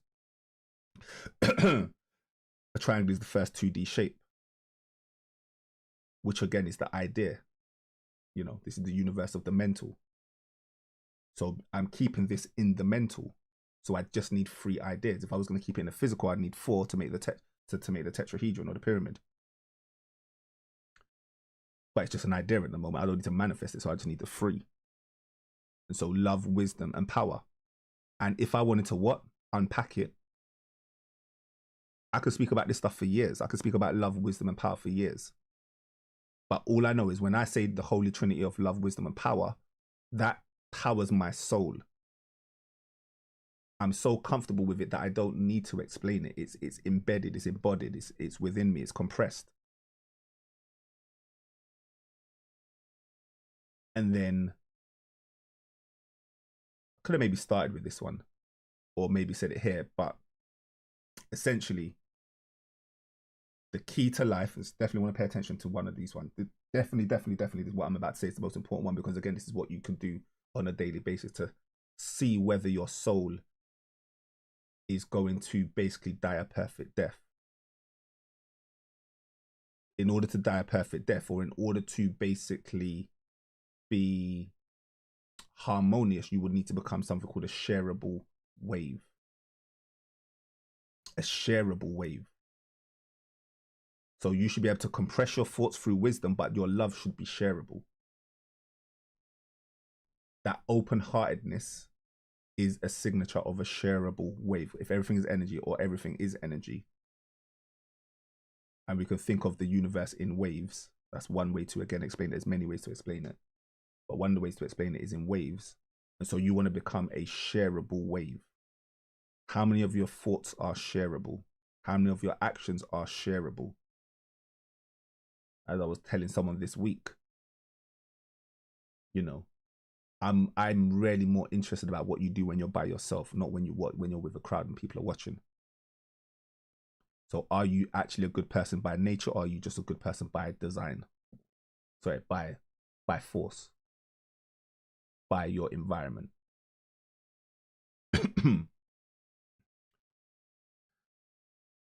And then fractality.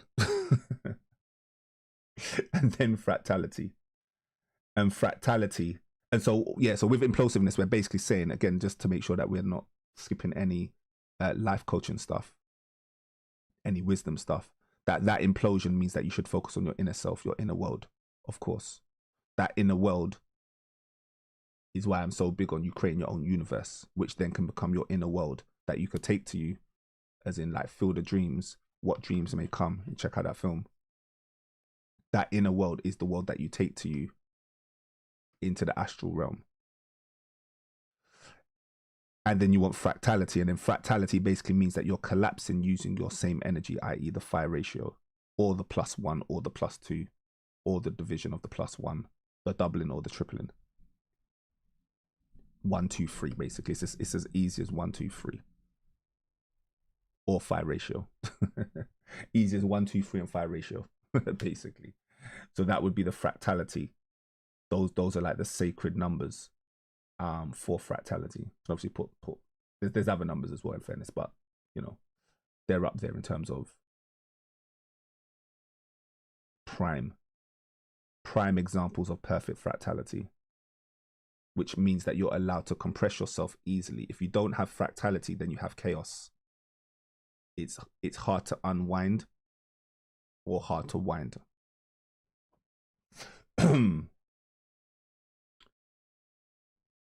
The reason you're creating a generation of soulless beings is because you don't know why objects fall to, oh yes, it's sure damn and stuff.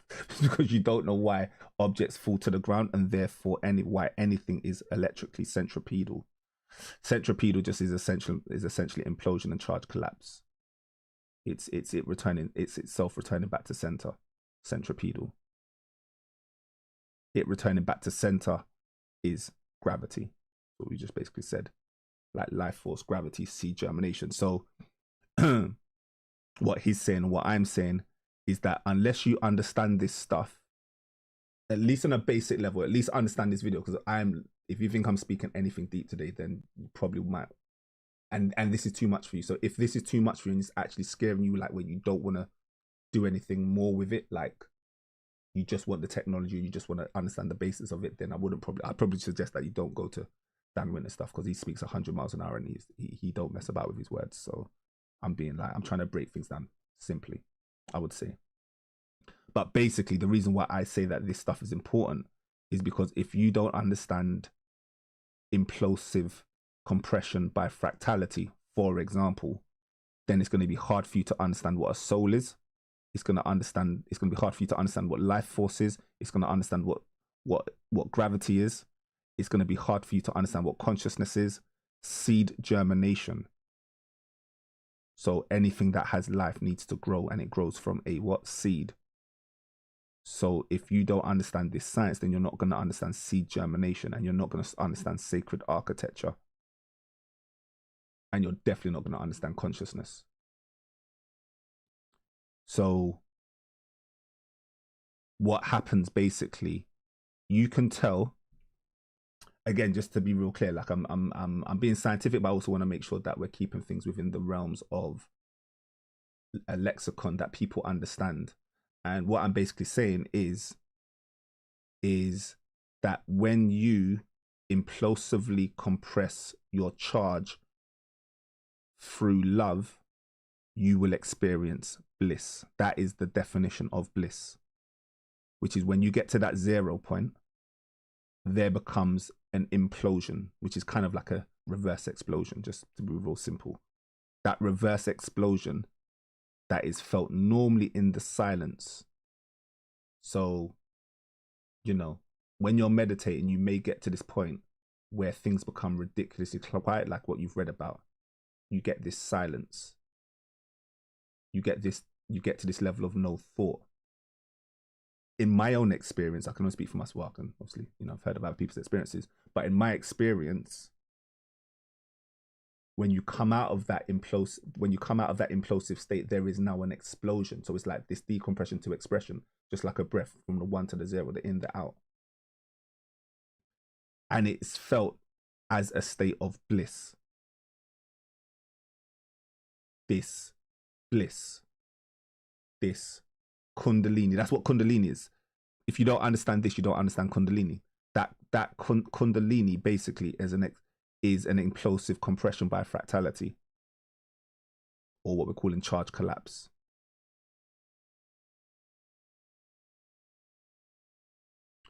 So yeah, hopefully this stuff is you know, resonating. Is resonating with you guys. Because yeah, I feel like it's really important. Is anyone still in the chat? Is anyone still available? Let me know what you lot think of this conversation so far, man.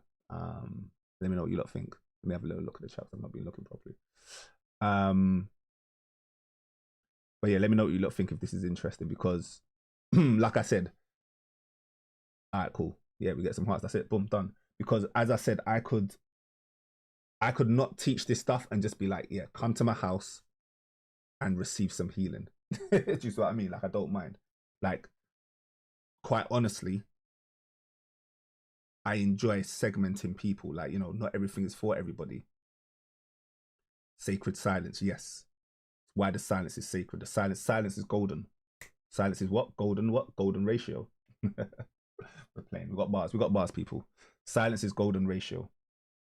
So that silence being, yeah. So anyway, so as I was saying, like, to my mind, I just had this silly idea that I wanted to be able to help anybody. And remember, I just wanted to be able. It doesn't mean I feel like there's no Christ complex. There's no Christ savior complex, which is just another form of ego. There's no savior complex with this. It basically means even if I only help one person, that's good enough for me. So that's cool. And I've already done that. So I've been told.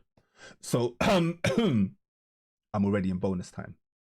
But not everything is for everybody. It's just my understanding that when I said this sentence of, I just want to have the ability, not that I will help everyone, but I just want the ability to help anyone that comes into my resonance, that I need to meet them where they're at.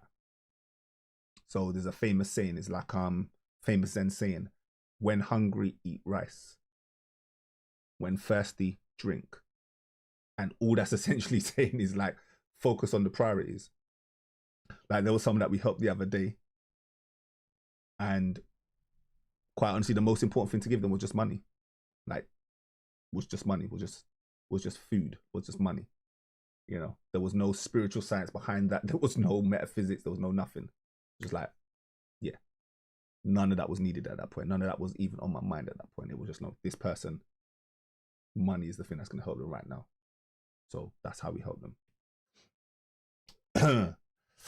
And so we don't need to know all of this thing. This, basically, I have an alchemist mindset, and I need to know this stuff because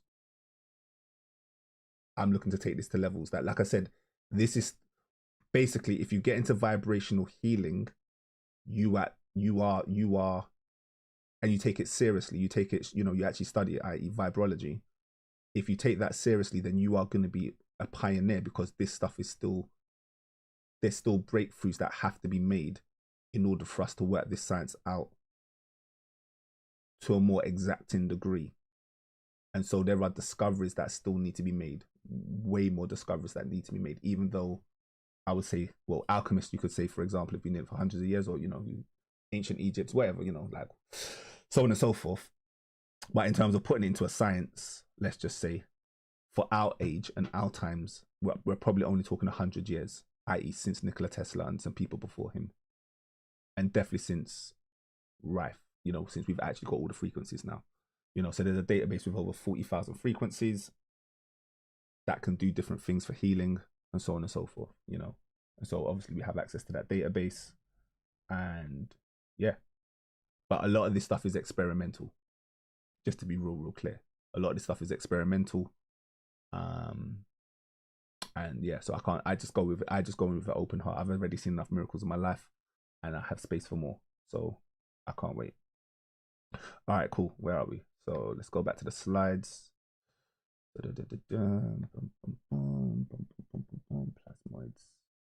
Plasmoids fire rate my wellness charts. I feel like we're doing decent for time today. I feel like we're doing decent for time here. Yeah, so I was gonna explain some of these things called the dielectric, organ, and gravity, but I'm not gonna do it. Yeah, I didn't have time.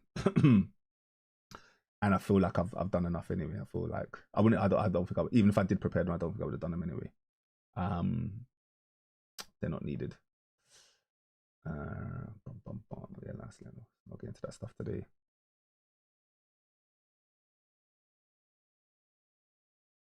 All right, so I'll show this.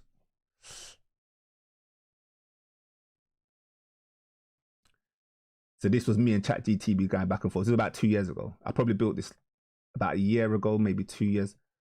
I think it was ChatGPT when ChatGPT first came out.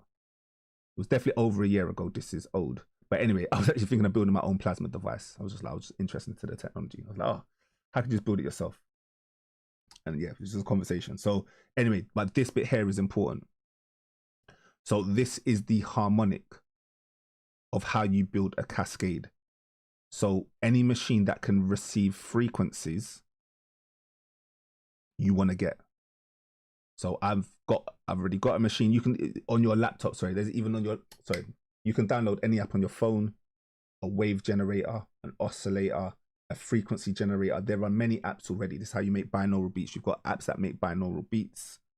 Hopefully everyone knows what a binaural beat is. It's essentially just frequencies that are at two slightly different oscillating rates, one in one ear and then one in the other ear, and they're there for healing. You can put any frequency into it, and obviously we know that some of these frequencies are healing frequencies. And so we're basically saying that the Schumann resonance is a Planck ratio, by the way. Planck times phi, I can't remember, I'm going to learn the number. So how much you would need to times that by, multiply Planck times phi by, to get to 7.83. But basically it is a pi times phi ratio, a phi times Planck ratio, which again is incredible. So the universe, so Mother Earth, Gaia, resonates at a frequency of Planck times phi. That is mind-blowing. That's a mind-blowing confirmation. That's a mind-blowing confirmation. And so we take that number and then we basically put another Schumann resonance to it. We basically put the phi ratio to it. Oh no, sorry, this one is not even phi ratio doubled. This was just me looking at harmonics of doubling itself from the single. So this is one way of multiplying and creating a cascade. So this would be a powerful cascade. You could also triple this number. You could also double this number, but this is what we do. So we take sacred numbers and then we put them into a cascade so we can create that pine cone kissing. So we can create a phase conjugation. And we could do that with any number. My whole point is that you don't just have to use this number. You could take this with any number, and then that's where the fun happens. But obviously you would definitely want to do that to the Schumann resonance, because the Schumann resonance is the frequency of Mother Earth, which obviously is a healing frequency, which is the frequency of grounding. So this is the number of grounding, because our body at its homeostatic state also mirrors this number. And so if you are feeling too high or too low in vibration, you would go outside and ground yourself. It's just that simple. That's the importance of grounding. You can't really get too many more fundamental exercises than grounding. outside. Grounding outside is 101 of spiritual hygiene. Yeah, it's not, yeah, like hopefully people on this call understand that and are practicing that. Like if you've never grounded before, don't do anything else in this video other than ground tomorrow. Just like literally, you couldn't do anything more powerful than ground tomorrow if you've never grounded before. If you have grounded, well then I'm sure you know the power of it. Welcome. Please continue. So I actually do remember what I wanted to show. I wanted to show a couple more things here now because I prepared some more things last week as well. Sorry, this week. So where did I put it? Charts. So many things. I'm not done with this stuff. I've got to go here. My wellness charts. All right, so basically last week I built some wellness charts and this week I've added some more. So let's go to the ones that I've added. So this is beautiful. So this shows the wavelengths and this shows the colors. So obviously I've got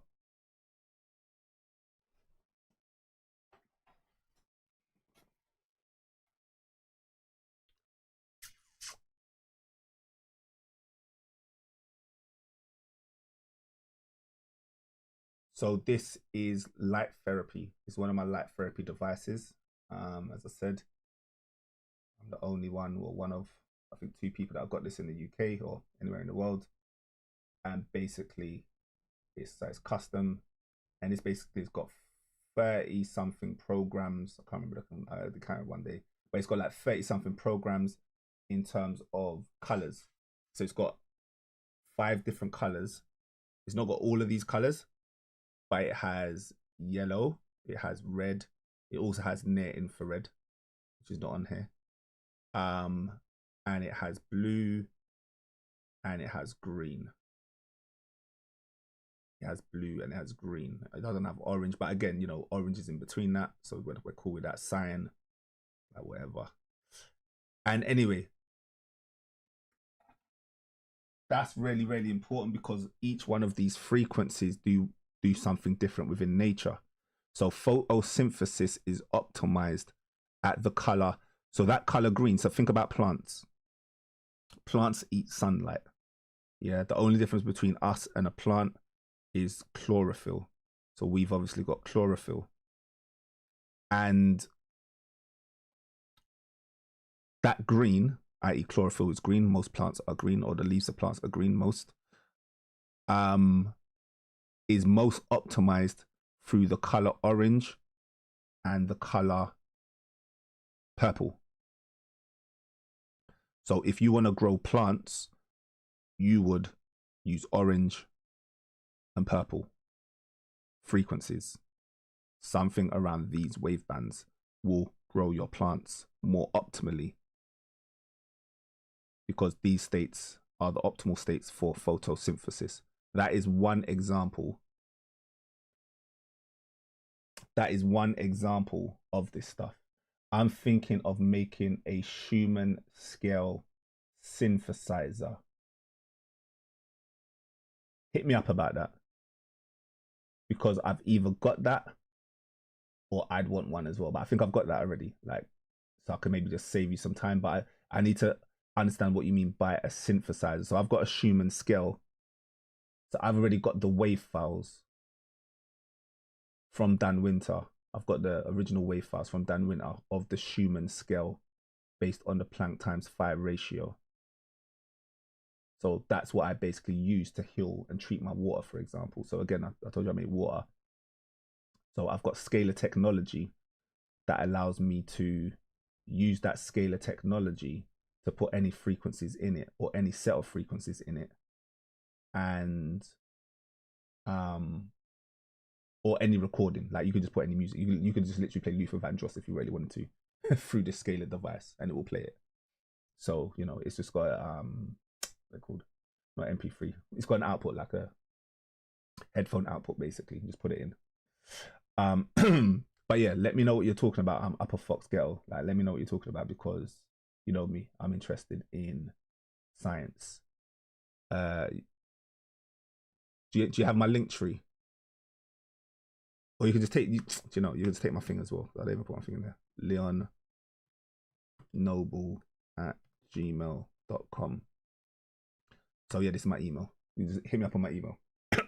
Or book a call on my link. You can book a call. Oh, see if I can get my link tree up quickly. Oh, there it is. Yeah, cool. Yeah, hit me up on my link tree, and I've got there's like a calendar link. You just hit a link in the calendar, and yeah, let's chop it up. All right, cool. So anyone can do that as well, by the way. Anyone can do that. So healing benefits of chromotherapy. So obviously chroma is light. Chrono. I don't know why I've never linked those two before. Chromo and chrono. Chromo is light and chrono is time. Time and light. Change through one word, M and N is interchangeable. Interesting. Anyway, keep it moving. The healing benefits of chromotherapy, which is just like light therapy. It's another version of light therapy. And this stuff is all proven, by the way. Like when I was saying that certain things that are experimental. Oh, okay, you added me on Facebook the other day. Yeah. All right, cool. Yeah, I very rarely use Facebook, but I'll check it out. That's like my worst one. Yeah. I check Instagram more, I would say, in terms of social media, just for anyone. Like that's the only one I really check. Because I actually use that myself. But yeah, I don't really use social media heavily. Anyway, whatever. Just contact me directly, I would say it's a better way. So anyway, I'm not going to go through all of these. I'm just saying that all of this stuff is proven science. This stuff is not experimental. I'm happy to say, as someone that's into this stuff, I'm happy to say when, yep, this is niche, this is experimental, this is new, and then this is established science, mainstream peer-reviewed stuff. And the stuff around chromotherapy, on a lot of this stuff, or most of this stuff, is mainstream, but still cutting edge. Let's just call it cutting edge mainstream, if that's a thing. And so yeah, we got these wave bands. We got these wave bands. So I got this light. You know, I got a few different lights. I got like 4 or 5. I got 5 light devices. That was just one of them. I got other ones as well. I showed that last week. I like this. I just enjoyed this. It was just like a scale of. It was like a scale of language. So again, I always tell people that I'm really. Oh, sorry, I've got to share my screen again. I'll just go back up. I'm not going to speak about it because I forgot to share my screen. So yeah, these are the chromotherapy ones. Or down here again, it's a bit more better.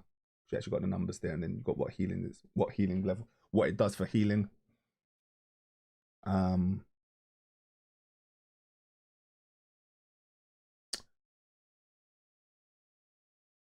And I really enjoyed looking at this. I really looked at this because I was like, yeah, obviously as someone that's like an ex-sales person, you know, someone that was in sales for like 20 years, kind of, you know, no sales like the back of my hands and stuff. I'm really good at like interpreting people's language as a way to assess where they are spiritually. Just something I do very naturally. I don't even try. It's just real natural. And essentially we're looking for cues and triggers.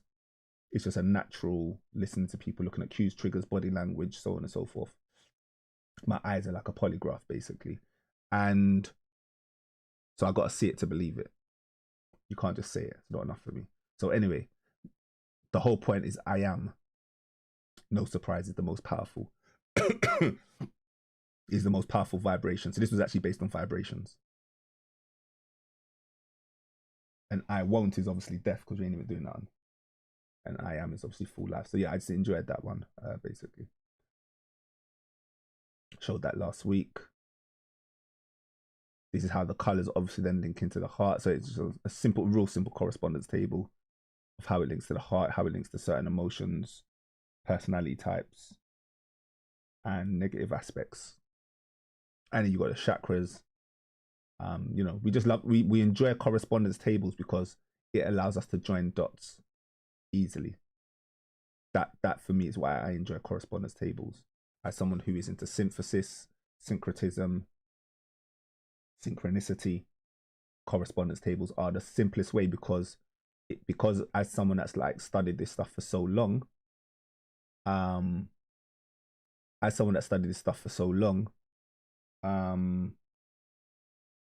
I often only need to just read one word, because for some of this stuff I already understand that it's pure principle, or at least at a pretty deep level. So a correspondence table just cuts out all of the faff, puts it back to its pure principle, and then we can just move it from there. And we can just alchemize those pure principle energies. That's essentially what we're doing. And then you've got the different cascades here of the notes based on the chakras. So anyone that's seen the chakras, they understand that the chakras resonate at a particular frequency. And this particular frequency can be found here. And just boastfully or coincidentally, we see my number, which is the 24 times 24, 576. And my divination system is built off of the 576, which I didn't know. Again, I didn't know that that was then also a harmonic number. This is like literally, these numbers here that you're seeing are the numbers that are on the harmonic grid for the universe. I tell you that one for free. How the universe was made based on these geometries, ratios, based on these geometries and ratios,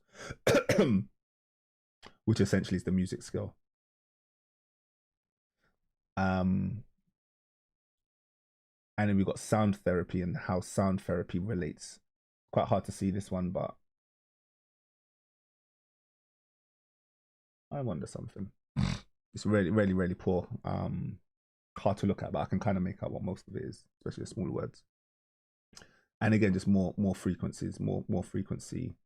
Oh, I got that one twice. All right, this way it gets interesting as well. So again, this is just stuff that I added. So as I was saying last week, that for about 100 years, let's just say, or so, we've had the ability to look at frequencies of different elements and different things basically within nature and different diseases. So when we're talking about that heart rate, that energy, that charge, that wavelength, we're basically saying that when your cell or all cells, we'll just actually just read it what it says. A healthy body functions well between 62 to 72. So again, when we're talking about raising our vibration, raising high vibration, if we raise it too high, that is also a state of overexcitement, which obviously could lead to a heart attack, for example. So again, this is just kind of speaking about the fact that it's not about high vibrations, it's about homeostasis. Homeostasis over high vibrations basically should be the theme of this video. And a healthy body functions well at 62 to 72 megahertz per second. Yeah. And thank you very much, Coolly High, man. I appreciate that, man. I appreciate that. At 60 megahertz, vulnerable to disease. What I find interesting, similar to like that whole discussion of what I was speaking about the other week when I was speaking about 432 and 440 and how we're only 8 megahertz out from one being a number of harmony and love and one being chaos. We're only 8 degrees out, and it's like 8 degrees to separation. There's not much difference. The difference between life and death is paper thin. We're walking a thin line with homeostasis. That's what I'm trying to say. It's easy for us to have a disease like a flu. You see what I mean? You can now see why so many of us get the flu. Because to get the flu, we just need to be what? I don't even know what I'm going to call that in percentage. I'm going to say what, 5% off health? 10% below our vitality of where we should be. And that is going to open us up to having a flu.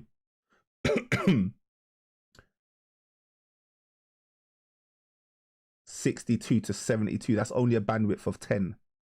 So same how your potential hydrogen, sorry, your pH value, same way how your pH value should be 7.3 or 7.4, that is homeostasis for the hydrogen in our body. Anything, we're only talking about a 10 megahertz bandwidth. And look, they're saying at 62, look, 2 megahertz below homeostasis starts a cold and flu. 58, only 4 megahertz below 62 is where any disease can start. Well, not any disease, but let's just say mild to light diseases can start. That's crazy. That's crazy. Do you see what I mean? Cancer. Now, this is one that I've seen it so many times. But just to be clear, 50%, us dropping by 50%, you having an off day or an off month or an off year, dropping below 50% of your normal vitality, excuse me, is opening you up to cancer. Is opening you up to cancer. And then this is where death starts beginning, when you've dropped 70% of your vitality. So your body is working so hard to stay in homeostasis, to not even drop, I'm going to say 5 to 10%. You know, it's real. When you look at it like this, it is really, I don't know, for me, it's an eye opener. When I understand everything, because obviously I understand everything's frequency, vibration, and energy, Nikola Tesla. And so when I understand it from this and I just look at disease from this perspective, for me, this is mind-blowing. It's mind-blowing. And look at this. Are people actually seeing this? This is one of the greatest charts I've ever seen. I ain't gonna lie. Because I've seen charts like this. I've not seen it so well put together in terms of like, it looks nice as well. That's why presentation is a thing, isn't it? I was on Dan Winter's website the other day and I was like, you know, your eyes are just, or just, sorry, on this call, I can imagine people's eyes just like, what was this? Like, but when it's presented to you in this particular manner, focusing on negativity drops you by 12 megahertz. Yeah. 12 minus 62 is 50. Candida Epstein-Barr. Decently serious diseases. That's what negativity could lead to if you sustain on that negativity. Positivity alone is plus 10 megahertz. Meditating plus 15 megahertz. Acidic substances minus 14 to minus 23. Drinking coffee minus 14. What we're basically saying is wherever your body is at, just to be real clear, wherever your body is at, if you partake in any of these activities, it's going to drop you below, it's going to drop you lower to whatever these numbers are that you're seeing, that we can both see. So for me, this is one of the most fantastic graphs I've seen in a long time. That just puts the power back in your hand. I don't play victim with nobody. And this puts the power straight back in your hand in terms of, well, do you want to focus on negativity or positivity? Yes, you are right. Yes, you are right. Yes, the world is effed up. Yes, I get it. Yes, life has done you really, really hard. Yes, you are entitled to complain until your ass falls off. You are entitled, bro. You are entitled. But just, you know, as I always say, when you're forgiving someone, it ain't for them. When you're forgiving someone, it isn't for them. Yeah. It is self-love on your own mental state. And when we use the word state, we're just talking about energy or vibration. So I choose to focus on positivity. I choose to focus on meditating. I choose to focus on giving and receiving prayer. And sometimes we try to get it with the nutritious food. All right, cool. So then they have the frequency of essential oils. Now, yo, look at that, fam. I don't know who's into essential oils, but rose oil is expensive. Like I was in the Neil's Yard, which is like a shop in the UK. That's like one of them kind of bougie shops, like one of the top end shops basically that does, and it's been around for the longest as well. That does like essential oils and all that kind of good stuff. And they were telling me the process of, I can't remember how many hundreds, if not thousands of bottles went into their 5 milliliter, their 5 ml or 10 ml thing. But it was like £40 or £50 for, and I imagine this was like years ago when I went in, but she was breaking down the science of like how much rose petals goes into it. And again, just to make sure we don't miss no synchronicities, because I wouldn't do that. Like that for me is like sin. Making sure we don't miss no synchronicities. We see the rose. What did I say? The torus field, the cascade. What did my man call it? Schumann scale cascade. Any cascade, in fairness, not just the Schumann scale. So any implosive cascade, any implosive fractal cascade, let's use the terminology because we taught it. Any implosive cascade is going to cause a rose shape. And this rose shape is always going to be, well, at best, going to be phi ratioed. Or the best rose is going to be phi ratioed. Just to be very specific. And the rose which gives, and the frequency, the essential oil which raises the vibration the most is the rose oil. Can't make this stuff up. You can't make these synchronicities up. And just to be clear, just so we went a bit further. So this one goes a bit further in terms of different parts. Now, just to be clear, this is very generic. This 62 to 72. Because your brain is going to be functioning at a different brainwave, at a different frequency. Your body, different frequencies. So therapeutic grade olive oil, sorry, olive oils, therapeutic grade essential oils are very, very powerful. So there's been whole studies on that. If anyone knows what back flower plants are, it's a whole science within homeopathy. Basically, where they just look at flowers, they study flowers for healing. And obviously we've got herbal medicine, of course. We've got herbal medicine as a frequency vibrate, as a way to heal the body. And so now we go a bit more deeper into more frequencies. So not going to go into all of them, but all of these frequencies also relate to planets as well.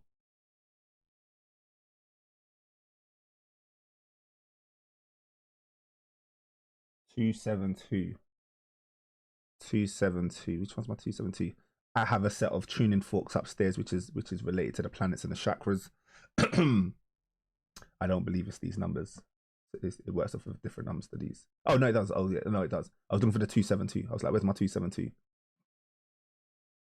So yeah, no, I think these are the same numbers because I couldn't see the 272. I normally have my water by me. My water. And again, so now these are the healing frequencies. So I'm just giving you some healing frequencies, basically. Obviously, there's a database of 40,000. I can send it to you if I want. It's free. I didn't create it. Just it's accessible on the internet, but I can send it to you if anyone wants me to send them the frequency, the 40,000 frequencies. I also have my own database as well, personal database that I've gathered. So yeah, obviously I just got a whole bunch of frequencies basically.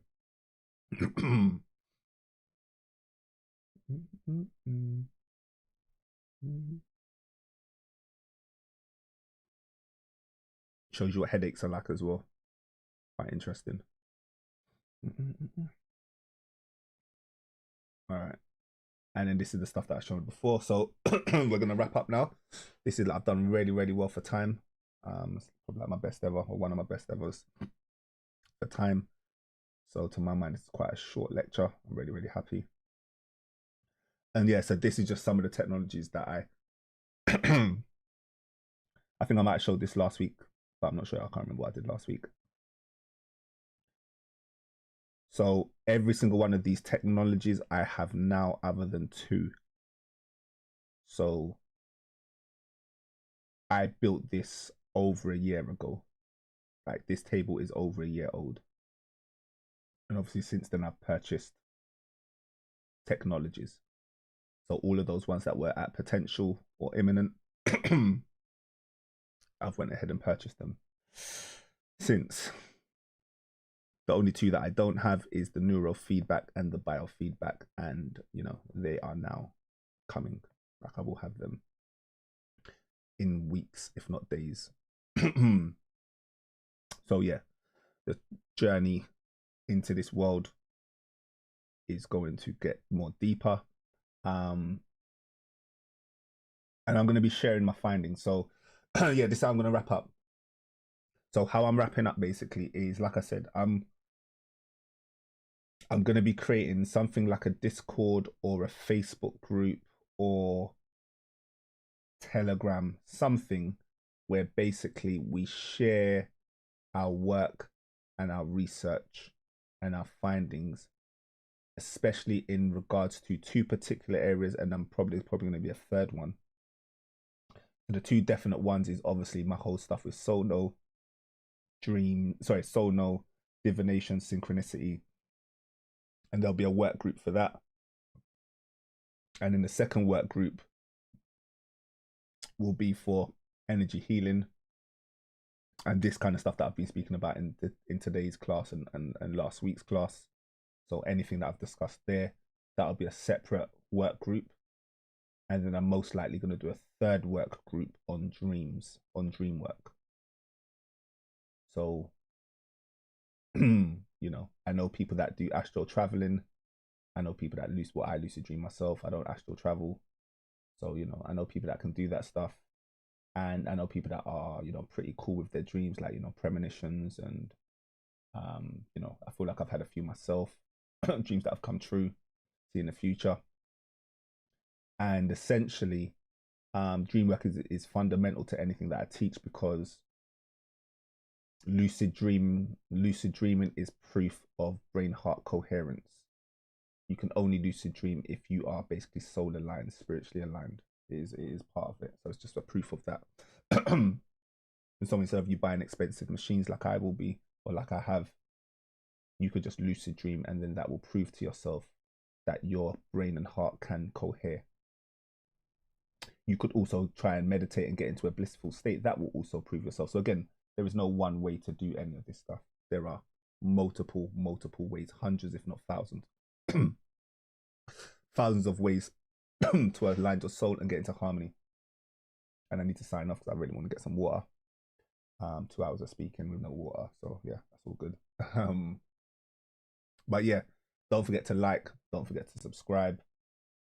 Hit me up on my link tree if you want to reach out to me for anything. Like, I'm an open book at this moment in time because I'm literally just looking to build a community and build with like-minded people. So I've been having some incredible calls that I'm not going to reveal, just because I like to reveal stuff when yeah, peace upper fox girl.